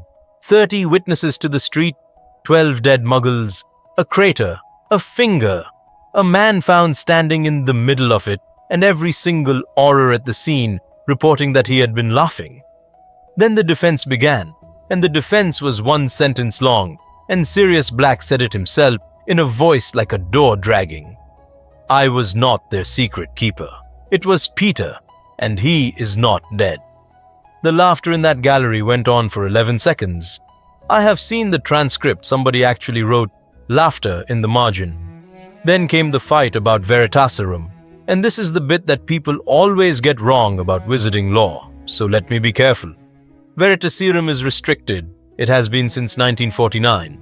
You cannot simply pour it into a defendant, partly because the Wizengamot has never accepted it as proof of truth, only as proof of belief, and partly because a skilled occlumens can hold against it, which means a clever guilty man passes and a frightened innocent one may not.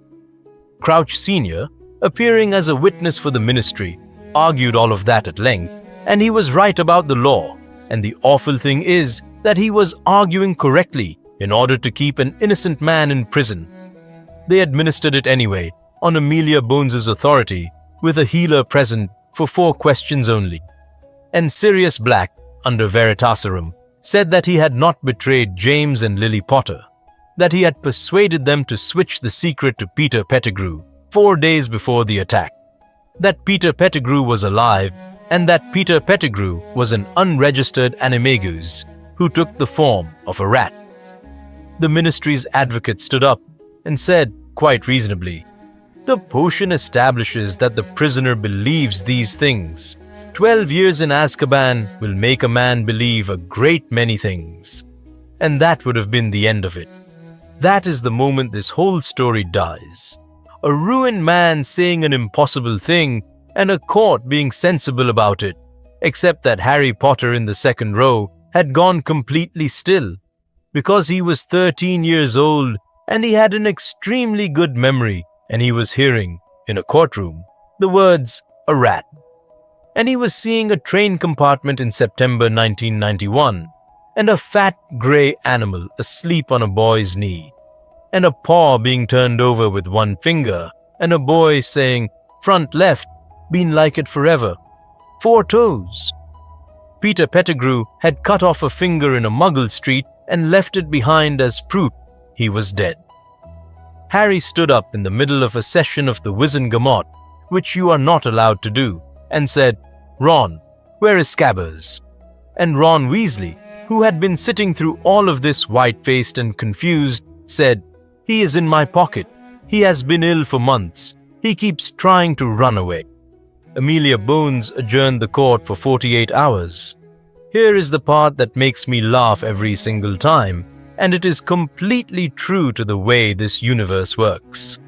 Peter Pettigrew had spent 12 years as a rat in the safest place in Britain, which was a burrow of a house full of children who fed him toast. When the papers started printing the words Sirius Black and trial in August 1993, he had tried to leave. He had tried in September and in October and twice in November. He could not get out because in the summer of 1993, Hermione Granger had bought a large ginger cat with a squashed face called Crookshanks, and Crookshanks was half Kneazle, and Kneazles can tell the difference between an animal and a person wearing an animal. That cat had spent 5 months trying to catch Ron Weasley's rat, and Ron had spent 5 months rescuing him, and had shouted at Hermione about it in 3 separate corridors. Peter Pettigrew, the most wanted man in the country, had been kept in place by a cat. On the 19th of January 1994, Remus Lupin walked into court 10, looking like a man who had been ill for a week, which he had, and gave evidence for 2 hours about 4 boys, one map, one secret, and 3 animagi, who had learned the art at 15 to keep a friend company. Then Ron Weasley was called and stood in front of the Wizengamot at 13 years old, holding a sick grey rat in both hands. And Remus Lupin and Auror Kingsley Shacklebolt stood on either side of the floor and cast, together, the spell that forces an animagus out of his form. The transcript says, and I'm quoting the clerk, not the books, "The rat was placed upon the floor. Spells cast. The animal became a man. He was short and going bald, and he blinked in the light, and he had a great many people pointing wands at him. And he did the thing he had always done, which was to look around the room for the strongest person present and start begging. He begged the court. He begged Remus. He turned round and saw a boy in the second row with green eyes, and he begged him. And that was his mistake, because he said, 'Harry, Harry, your father would have understood. He would have shown me mercy.' And every single person in that gallery heard a man call a murdered friend by his first name. Then he confessed. Not nobly. He confessed the way frightened men do, in pieces, blaming everybody. And it took 40 minutes, and it was all on the record. Then he changed back and bolted for the drains, and did not get 11 feet, because there was a large ginger cat sitting in front of the grating, with its ears flat, waiting. Sirius Black was cleared of all charges on the 19th of January, 1994, and awarded compensation, and carried out of that courtroom on a stretcher he did not want. The Prophet ran 9 pages on it. Rita Skeeter wrote the front page, and it was magnificent, and it did not mention that she had written the November piece. Peter Pettigrew went to Azkaban for life. Alive, locked up, not free, not running, not in Albania. Remember that. Everything from here follows from that. It took 4 months and 2 more hearings before Harry Potter was allowed to live with his godfather, because a man who has spent 12 years among Dementors is not handed a child on a Tuesday, and Amelia Bones was not going to be careless twice. He moved in on the 11th of May, 1994. Number 12, Grimmauld Place was the ugliest house in London. It was dark and damp and full of things that bit, and there was a portrait in the hall that shrieked about blood traitors, and there was an ancient house elf called Creature who hated everybody in it, including himself. Sirius loathed the place. It was the house he had run away from at 16, and the only property he owned, and taking his godson back into it was the single most humbling thing he ever did. Harry was happier there than he had ever been anywhere. There was no schedule. There was no man with a clipboard. Nobody photographed him on the stairs. On the 14th of May, he went out of the front door on his own, without telling anybody, and walked around a Muggle square in London for 2 hours, and bought a newspaper he did not want from a man who did not look up, and came back and could not explain to Sirius why he was so pleased. And the country hated it. That is the thing I did not expect when I started working this out. And it turned out to be the truest part. Magical Britain did not celebrate. Magical Britain felt robbed. They had paid for him. There had been collections and appeals and a warehouse full of presents. Every family in the country had a photograph album with a boy in it who was not theirs.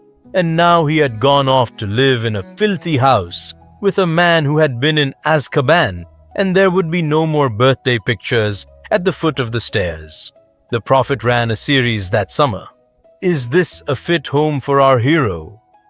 There were letters. A woman in Kent started a petition. Somebody put a brick through the window of a house in Islington that they had wrongly identified as his. Harry Potter read all of it and understood, at last, exactly what he had been for 12 years. He had not been a person the country loved. He had been a possession the country was fond of. Those are very different things, and they smell almost the same. And Bartemius Crouch Sr. went home. He had been finished by that trial, not sacked, because the ministry does not sack men like that, but moved sideways into international magical cooperation, given a desk and a title and no power, and he was 58, and had lost his department, his reputation, his son, and the boy who had lived in his house for 12 years, in that order. There was one person left in that house. She was upstairs, and she was dying, and she had been dying for 11 years. I have to tell you what she had been asking him for, because it is the hinge of the last act of this story. In the spring of 1982, when her son was newly sentenced and screaming in a cell, Mrs. Crouch had come to her husband with a plan. Polyjuice potion, 1 visit, 2 hairs.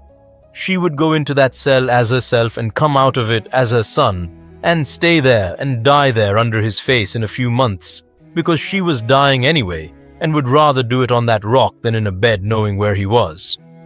And her son would come home and be kept at home. Quietly, for the rest of his life, Crouch Sr. had said no. He said no in 1982 with his son's betrayal still fresh, with the memory of Death Eaters walking through his own back door into the room where a baby the Wizengamot had entrusted to him was asleep. He said no in 1984 and in 1987 and in 1990. He said no for 11 years, and every year she asked again, and it was the only conversation they had left. His reason never changed, and it was always the same 2 words: the law. In February 1994, a boy of 13 stood at the foot of a staircase and told an entire country that a man had been thrown into Azkaban without a hearing. And the country agreed with him, and every newspaper in Britain spent 9 pages agreeing with him. And the argument that finished Bartemius Crouch Sr.'s career was this: no wizard, however guilty he looks, should rot in that place without justice.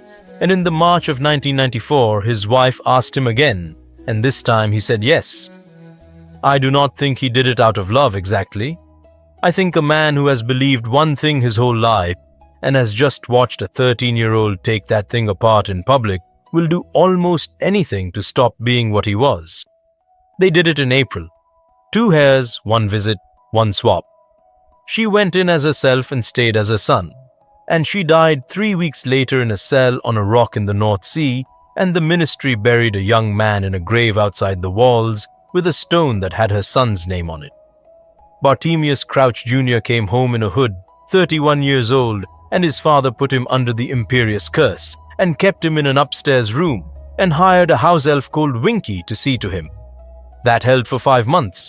In September 1994, a woman from the Department of Magical Games and Sports named Bertha Jorkins went on holiday to Albania and never came back. She had a very good memory and a very loose mouth, and she happened to have worked in an office with Bartemius Crouch Sr. years before, and she happened to have noticed things. Something in a forest in Albania emptied her out like a bag and learned 3 things: that its most faithful servant was alive, that he was in a house in London under his father's curse, and that Peter Pettigrew, the servant it had been counting on for 13 years, was locked in Azkaban because of a court case brought by a boy of 13. Barty Crouch Jr. broke his father's imperious curse on the 2nd of November, 1994. It took him 11 weeks of pushing at it. He left the house at night, and he did not kill his father because he had a better use for him, which was that a broken man at a desk in international magical cooperation has a great deal of legitimate access to portkeys. And on the 23rd of June, 1995, in a graveyard in Little Hangleton, in front of a marble headstone, a ritual was performed that required 3 things: bone of the father, taken from the grave without permission; flesh of the servant, given willingly; and Barty Crouch Jr. cut off his own right hand at the wrist and did not make a sound; and blood of the enemy, forcibly taken. Frank Longbottom was 45 years old. He had been an Auror for 24 years.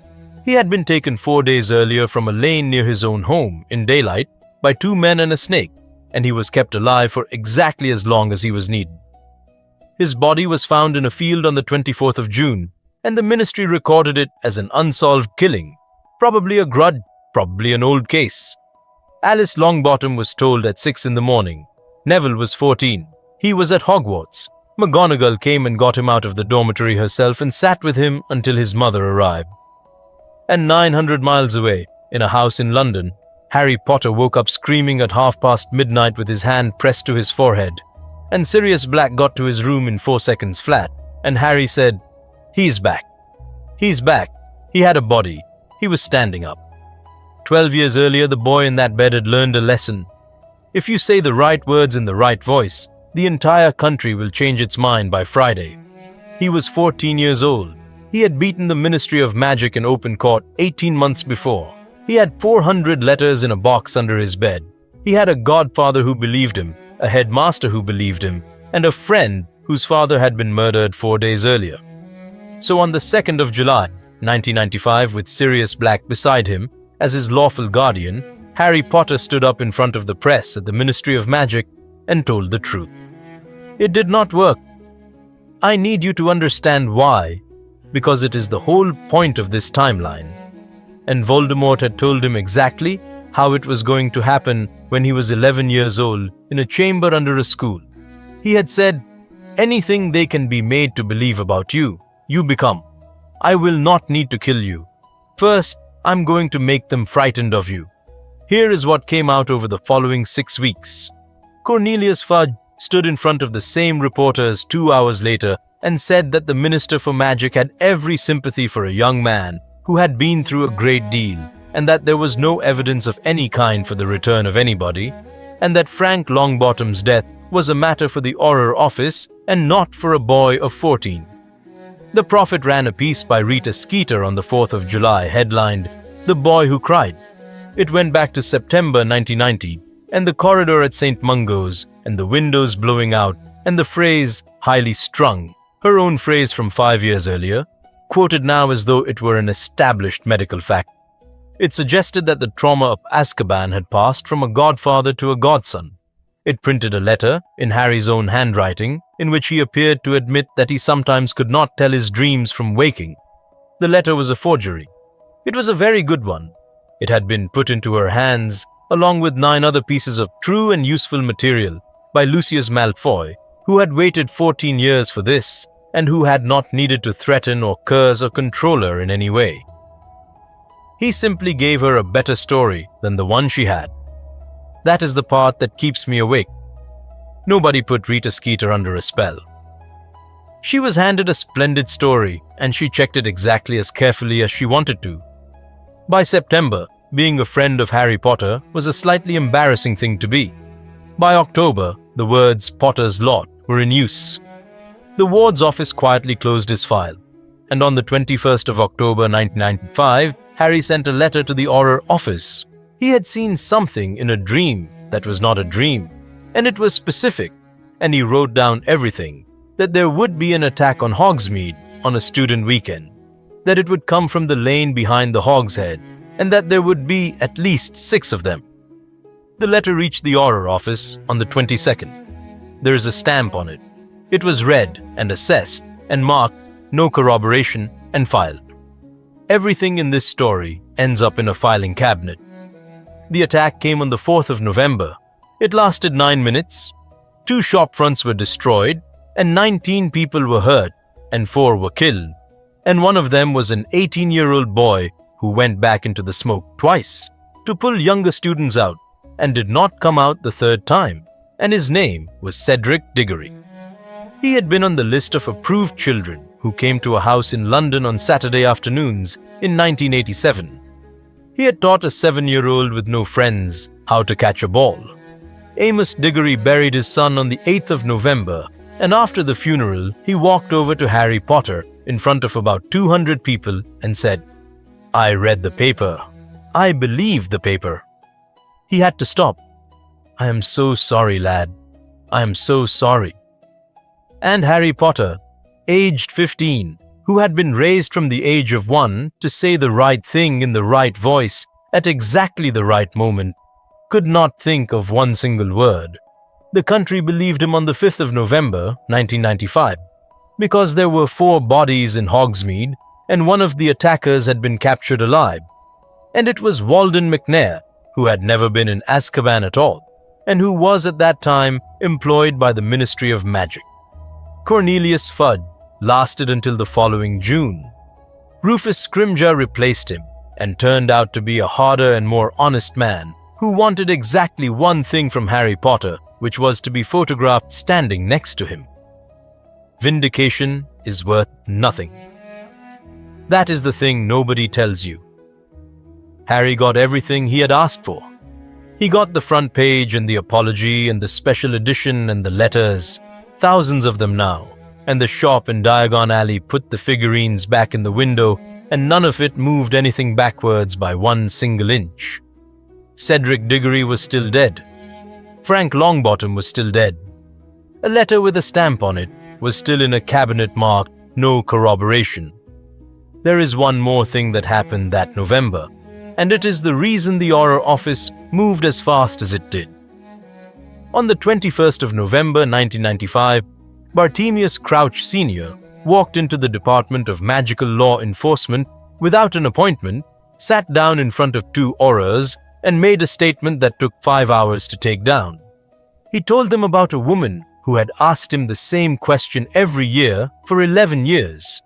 He told them about the polyjuice potion, and the 2 hares, and the visit, and the swap, and the grave outside the walls of Azkaban with his son's name on a stone above his wife. He told them about the upstairs room and the imperious curse he had held on his own child for 5 months, and the house elf he had hired to see to him. He told them the date his son had broken free, and he told them that he had known for a year and had said nothing and had gone on signing portkey authorizations. Then he said, for the record, that he believed Lord Voldemort had returned in the June of that year, and that the boy who had been placed in his care in 1981 had said so in public and had been called mad for it, and that he, Bartemius Crouch, had spent his entire life insisting that the law be applied to other people. He was charged with 11 offenses. The house elf, whose name was Winky, gave evidence, and was then dismissed by nobody and taken on at the Hogwarts kitchens, where she was miserable for about 2 years, and then, slowly, was not. Crouch Sr. never came to trial. He was killed in his own hallway on the 9th of February, 1996, by his son, who had read the statement in the newspaper. But the statement was already on the record, in 5 hours of a clerk's handwriting, filed. Everything in this story ends up in a filing cabinet. That is, the one time it saved somebody. Rita Skeeter came to Grimmauld Place in the January of 1996 and asked to speak to him. She had found out about the forged letter, which she had established by doing 4 months too late the checks she should have done in July. She did not apologize. She said, I was given that letter by a man I should not have trusted, and I printed it, and a boy is dead. I intend to keep working. I will not pretend to you that I have changed. And Harry Potter, aged 15, said, I do not want you to stop working. I want you to be right. You have the biggest voice in the country, and you are wasting it. She thought about that for 2.5 years. The war itself I'm going to tell you quickly, not because it does not matter, but because in this timeline the things that decided it happened in rooms. In the January of 1996, there was a mass breakout from Azkaban. 10 came out, including Bellatrix Lestrange, and including Peter Pettigrew, who went straight to his master and knelt down and was killed 3 days later on Voldemort's instruction, because a servant who allows himself to be caught by a cat has no further use. In the summer of 1996, Albus Dumbledore did 2 things that changed the ending of this story. The first is that he stopped keeping secrets. He sat Harry down in his study on the 12th of July, 1996, and told him the prophecy. All of it, every word, including the part that says that neither of them can live while the other survives. He did it because a boy of 15 had stood at a funeral in November for somebody who might not have died if adults had shared what they knew, and Dumbledore had spent that funeral at the back of the crowd understanding that he was one of those adults. It had a useful side effect when the Death Eaters tried, that autumn, to lure Harry to the Hall of Prophecy, where the record could be lifted only by one of the 2 people it was about. Harry simply did not go. He had already been told. There was nothing in that glass ball that he needed. The second thing Dumbledore did was go looking for a ring. He had held a punctured diary in his hands in 1993 and understood what it was. 3 years of work followed, most of it in libraries and old houses, and by 1996, he had a name for the thing and a number. 7 pieces of one soul hidden in objects so that the body could be destroyed and the man not die.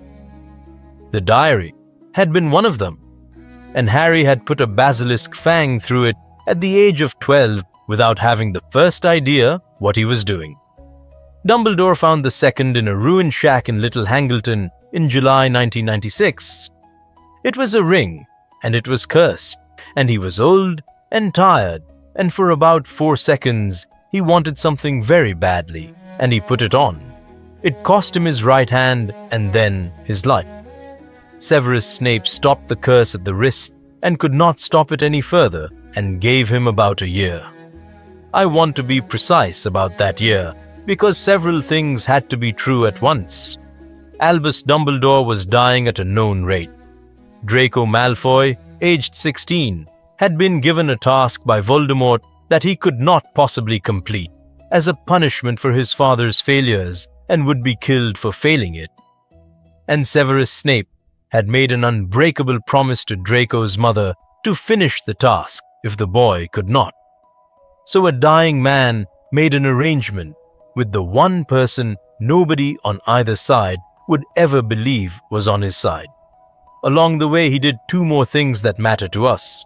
In the March of 1997, he needed a memory out of a retired potions master called Horace Slughorn, who had tampered with his own recollection and would not give the true version to anybody. And here, for the first and only time in his life, Harry Potter's fame was a clean and useful tool, because Horace Slughorn's one great weakness was collecting famous people, and there was nobody alive more collectible. Harry sat with him for 3 evenings and let himself be collected. On the 3rd evening he asked, and he got it, and it gave them the number, and in the June of 1997, in the drawing room at Grimmauld Place, Dumbledore had a conversation with Sirius Black, with the door shut. I know what was said in it, because Sirius told Remus Lupin, and Remus wrote it out that November in a letter that he never sent. Dumbledore explained about Lily. He explained the lamp that was never filled, and the 10 years it burned, and the night in 1992 when a boy of 11 spent the last of it holding on to Quirinus Quirrell with both hands. He said that Harry now had no protection at all beyond his own skill and the people standing around him. And Sirius Black said, "Then tell me how she did it." Dumbledore told him. He said that it cannot be arranged and cannot be rehearsed and cannot be planned in a room in June. He said it works only if the person is offered a real chance to live and refuses it in that moment for that child and means it. He said, "It is not a spell, Sirius. It is not a bargain. You cannot decide today to do it in 2 years' time." "No," said Sirius, "but I can decide today what I will say if I am ever asked to stand aside." Albus Dumbledore died on the 30th of June, 1997, at the top of the astronomy tower. He was disarmed first by a frightened 16-year-old named Draco Malfoy, and then killed by Severus Snape, exactly as he had asked to be. Harry was at the bottom of the stairs under an invisibility cloak, held there by a spell he could not break, and he had to watch it and could not make a sound. Remember that, because this timeline had one more of those waiting for him. Then came the year of the hunt, and I am not going to pretend that it was an adventure. 3 of them, out of school, moving every few days, cold and hungry and frequently furious with each other. Hedwig had been killed on the night they left London, 12 years after a boy of 6 chose one owl out of a warehouse of 9,000 presents, and Harry never did get used to the quiet where she had been. Ron went home for 9 days in December after a fight he was ashamed of for the rest of his life and came back through a blizzard, and neither of the other two ever used it against him once. The locket came from Creature. That deserves its own moment. Sirius Black had spent 3.5 years living in that house with a godson who said good morning to a house elf because he had grown up in a household with staff and had been taught his manners by a dying woman upstairs. Creature was still bitter and still muttered under his breath, but he had been spoken to. So when they asked him about a locket in the summer of 1997, he did not lie to them. He cried, and he told them about a night in a cave with his old master's younger brother, and he gave them a thief's name, and then he went out and found the thief. The cup came out of a vault at Gringotts and very nearly killed all three of them. The diadem was in a room in Hogwarts that opens only for people who need it. The snake was the last, and the snake never left Voldemort's side. And there was one more piece that nobody had counted properly, and Harry learned about it at 9 o'clock in the evening on the 2nd of May, 1998, in the Shrieking Shack from a dying man. Severus Snape had about 40 seconds left, and he used them to give Harry Potter a memory, because Albus Dumbledore had told him a year earlier that the boy would have to be told at the very end and not 1 hour before. Harry watched it in the pensieve in the headmaster's office. He watched a boy of 9 meet a girl with red hair in a playground in Cokeworth. He watched 38 years of a man's life bend around her. He watched that man learn what he had done in 1980 by carrying half a prophecy to a monster, and he watched him agree to spend every remaining day of his life paying for it. Every question Harry had ever had about Severus Snape was answered in 11 minutes. And then he watched Dumbledore explain the part about himself. On the night that the killing curse rebounded in a nursery in Godric's Hollow, Voldemort's soul had already been torn to pieces by murder, and a piece of it broke loose in that room and fastened on to the only living thing left in it. It had been inside Harry his entire life. It was why he could speak to snakes. It was why he sometimes saw what the snake saw. While it lived, Lord Voldemort could not truly die, and it could be destroyed only by Voldemort himself. There was one more exchange in that memory, and it is the place this whole timeline had been walking towards for 17 years. Snape asked whether the boy would survive it, the way everyone always assumed he survived everything. Dumbledore said no. He said that there had once been a protection that might have made it survivable. He said that it had been renewed for exactly 10 years, and then not renewed at all, and that the last of it had been spent in a chamber under that very school when the boy was 11 years old. He said that he had spent 6 years looking for another answer and had not found one, and he said, when Voldemort strikes him, they will both die. He must be told. He must be told at the end, Severus, and not before. I have taken a great many things from that boy in the name of a plan. I will not take the last one. Harry Potter, 17 years old, lifted his head out of that pensieve in a room full of sleeping portraits. Then he went and did it.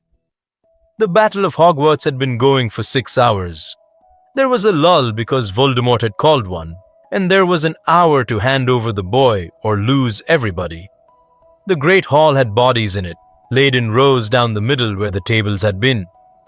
Auror Dawlish was in the entrance hall with a broken collarbone, holding a doorway, having arrived at the school at 11 o'clock at night without orders because his old assignment had been closed in 1994 and he had decided that it had not. Harry Potter put on his father's invisibility cloak and walked out of the castle to be killed. He was almost across the courtyard when he heard his godfather's voice. They had taken Sirius at the far end of the covered bridge, where he had stayed behind so that 14 younger people could get across it. He was on his knees on the flagstones in front of the gates, with his hands empty and his face open, and there were 9 of them around him, and Lord Voldemort was looking down at him with something that, in another man, would have been friendliness. "You know where he is," said Voldemort. "No." You are the last person alive that he loves. You know exactly where he is. He crouched down, which was somehow the most frightening thing in it. I have no interest in you. None. You are an inconvenience with a famous name. Tell me where the boy is and stand aside, and you will walk out of these gates tonight and live.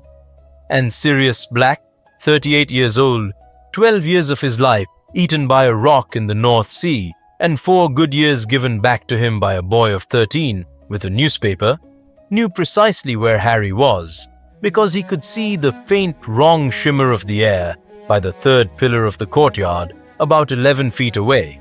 No, he said. Stand aside. No. Harry Potter watched his godfather die from 11 feet away, under a cloak, with his own hand in his mouth to keep from making a sound, because if he moved, then everything that everyone had done for 17 years came to nothing. I have written a great many of these timelines. That is the worst thing that happens in any of them. He walked into the forest afterwards. I do not think he was really seeing it. He came into the clearing where they were waiting, and he took the cloak off, and he stood in front of Lord Voldemort with his hands down and his wand in his pocket, and he did not fight, and he did not speak, and the last thought he had was that his mother had done this in a doorway with no wand at all. Then there was a flash of green light, and then he was standing in a bright empty place with no walls and no ceiling and no ground that he could see, and he was quite alone. Nobody was looking at him. Not one person. No flash, no clipboard, no man in a coat at the bottom of the stairs, no queue outside a gallery at 4 in the morning, no card number 612. It was exactly, precisely, to the smallest detail, what the mirror on the 4th floor had shown a boy of 11 when it was asked what he wanted most in the world. He stood in it for a while, and then Harry Potter said out loud to nobody, "I do not want it." He woke up face down on the forest floor with his cheek in the leaf mold and every part of him hurting, which is not what dead people report, because 17 years earlier, a woman with red hair had stood in a doorway and been told to step aside and had refused and had died, and the protection that came out of that had lasted exactly 10 years and then run out. And 4 hours earlier, on the flagstones in front of the gates of Hogwarts, a man had been offered his life and told to stand aside, and had refused for the same child, and had meant it with the whole of himself. It had happened again. Nobody had planned it. Nobody could have. It cannot be arranged, and it cannot be rehearsed, and it works only if the chance to live is real, and it was.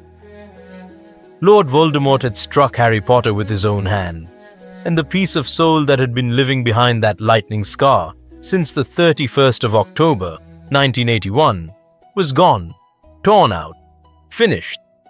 And the boy was not, because there was fresh old magic in his skin again, put there 4 hours earlier by a man who had spent 12 years in Azkaban for a crime he did not commit, and had still, in the end, been the one to do it. Narcissa Malfoy was sent to check the body. She knelt down beside him and put her hand on his chest.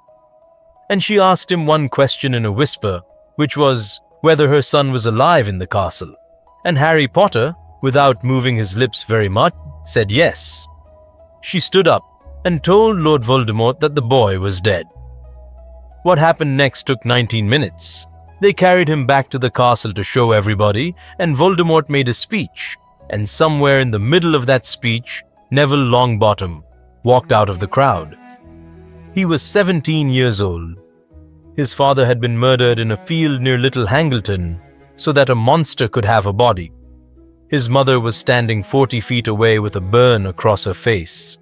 He had grown up in a house with parents in it, in this timeline and no other, and it had made him into somebody who could walk out of a crowd in front of Lord Voldemort with nothing in his hands at all.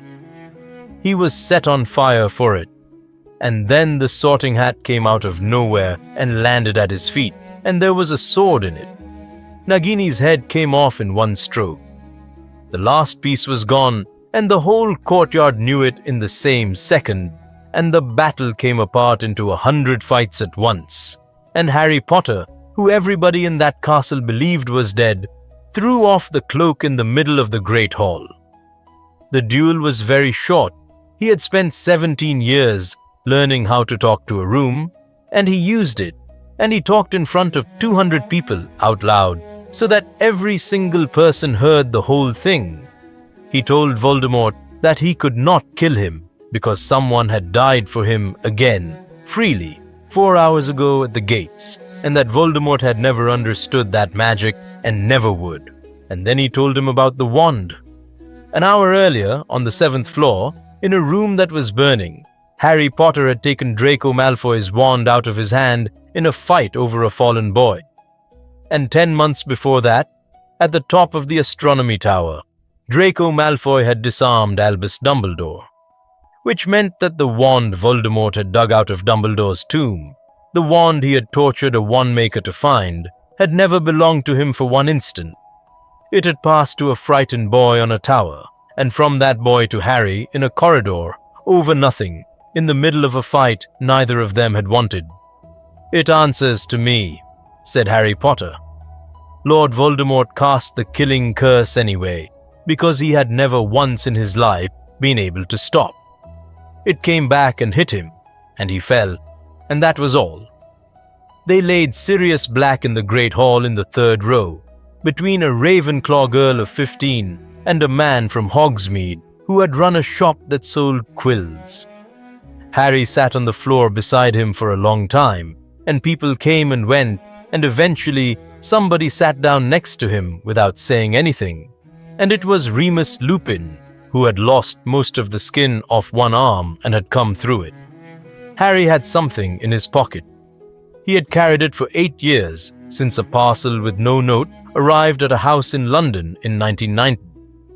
A photograph of 4 people in a garden in summer, 2 of whom he had recognized from other pictures, and 2 of whom he had never been able to identify because there were no names on the back. He gave it to Remus and asked him finally who the other 2 were. Remus Lupin held it for a while. "That is me," he said. "I was 19, and that is Peter." He turned it over and looked at the blank back of it. "That is why I never wrote the names. I could not put his in my own handwriting, and I could not send you a photograph with only 3 names on it, so I sent you one with none. I am sorry. It was a stupid thing to do, and it took me 8 years to see it. You could have come in." "Yes," said Remus. "I could have come in." They sat there. Alice Longbottom took Bartemius Crouch Jr. alive in the greenhouses at about 2 in the morning, with one hand having lost the use of the other an hour earlier. He had one hand himself. She had every reason in the world to kill him, and she had been an Auror for 27 years, and she put him in a body bind and sat on an upturned plant trough beside him until somebody came. He was tried in open court in the October of 1998, in front of the whole Wizengamot, with counsel over 9 days, and Alice Longbottom sat in the 2nd row for every hour of it. He got life in Azkaban. She said afterwards that a hearing was the only thing her husband's side had ever actually been asking for. Alice found her son at 4 in the morning, asleep sitting up against a wall with a sword still in his hand, and she took the sword off him and did not wake him. Ginny Weasley had spent the night in the entrance hall with the 6th and 7th years and had put 2 Death Eaters on the floor, and her mother had a great deal to say about that later and said none of it that week. Auror Dawlish had his collarbone set in the hospital wing, and Harry Potter came and stood at the end of the bed and asked him something nobody had ever asked him at all, which was what his first name was. "John," said Dawlish, extremely embarrassed. "It is John. You and Proudfoot stood at the bottom of my staircase for 3 years, Auror Dawlish." "Proudfoot went in the January of 1997, said Dawlish. "Rookwood, outside a shop of all the stupid places." "I know." "Thank you, John." Draco Malfoy got his wand back in the entrance hall on the morning of the 3rd of May, handed over without a word by a boy who had once been told in a garden that he was supposed to have been somebody's brother. They were not friends. They were never going to be friends. But there is a particular kind of nod that two people can give each other at the end of something, and they gave each other that, and then they never spoke again for 11 years. Creature led the house elves out of the kitchens with a meat cleaver, and afterwards refused absolutely and permanently to leave the school, and was found a cupboard. Ron Weasley and Hermione Granger did not leave Harry alone for 3 weeks. They took it in shifts. They were not subtle about it, and they did not pretend that they were doing anything else. On the 9th of May, Molly Weasley took a folded newspaper cutting out of a dresser drawer at the Burrow, along with 2 pages of her own handwriting from 1981 with a pencil note on the top of it, and burned them both in the kitchen fire while Harry watched, and then said, briskly, that there was steak and kidney pie. Harry Potter wrote one letter to number 4, Privet Drive, in the June of 1998. It was 4 lines long, and it said that the war was over, that the woman's sister had died to save him, and that he had found out what she did for a living, and that he was well. He never got an answer. He never wrote again. Some doors stay shut, and a person can decide to stop standing on the step. And in the last week of July 1998, a few days before his 18th birthday, Harry Potter gave one interview. He gave it to Rita Skeeter. Everybody thought he had lost his mind. She had written the 11 lines on page 4 in 1981 that put 68 strangers on a Surrey pavement. She had written, "Is our hero safe to be near?" in 1990, and "Has our hero been misled?" in 1993, and "The Boy Who Cried" in 1995, with a forged letter in it, 18 weeks before an 18-year-old boy died in Hogsmeade. She was also, by a very long way, the most widely read writer in magical Britain, and Harry Potter had learned by the age of 10 exactly what that was worth. He gave her 4 hours. He talked about his mother's apprenticeship in protective enchantment and the 409 words he read out at the foot of a staircase when he was 13, and a letter with a stamp on it in a cabinet marked "No corroboration," and Cedric Diggory going back into the smoke twice, and Frank Longbottom and Severus Snape, and a woman upstairs in a house in London who read him the same 6 books because they were the only ones she could reach from her chair. He had exactly one condition, and he made her put it in writing before he started. My name is not going in the headline. She argued about it for 20 minutes. She said it was the biggest story in the history of the newspaper, and that the name was the story. "That is why," said Harry. It ran on the 29th of July, 1998, across 9 pages, and the headline at the top of the front page was 3 words long, and it was the name of a Muggle-born girl from Cokeworth who had been a registered apprentice in protective enchantment, household and personal, and who had been recommended for a mastery at the age of 20. Lily Evans' son. Rita Skeeter never wrote a better thing in her life, and she knew it, and she was insufferable about it for 30 years. 8 days later, on a Thursday morning, a young man of 18 walked out of a house in a square in London with no cloak and no guard and nobody's permission. He walked 4 streets into the Muggle city and bought a newspaper he did not want from a man at a stand who took his coin and gave him his chain and did not look up. Nobody looked up. Not one person in that whole street. It is the only thing he ever actually asked for. It took 17 years, and a court case, and a country changing its mind about him 4 separate times, and it cost him almost everybody who ever chose him. And on a Thursday morning in August 1998, he stood on a pavement in the middle of 8 million strangers and got it. That is the timeline. A boy given everything a nation could think of, except the 2 things his mother left him, which were a house nobody knew about, and the right to be nobody in particular. If you want to know what I think the saddest line in the whole of it is not any of the deaths, It is a note in pencil at the top of a 2-page letter in 1981 in a filing cabinet, in handwriting nobody ever identified, not suitable. 9 in the household. Thanks for staying with me on this one. It got heavier than I meant it to, and I am still not sure I got Petunia right, so tell me if you would have written her differently, and tell me who you want raising him next time, because I have a version of this where Molly Weasley's letter went to the top of the pile instead of the bottom, and I cannot stop thinking about it.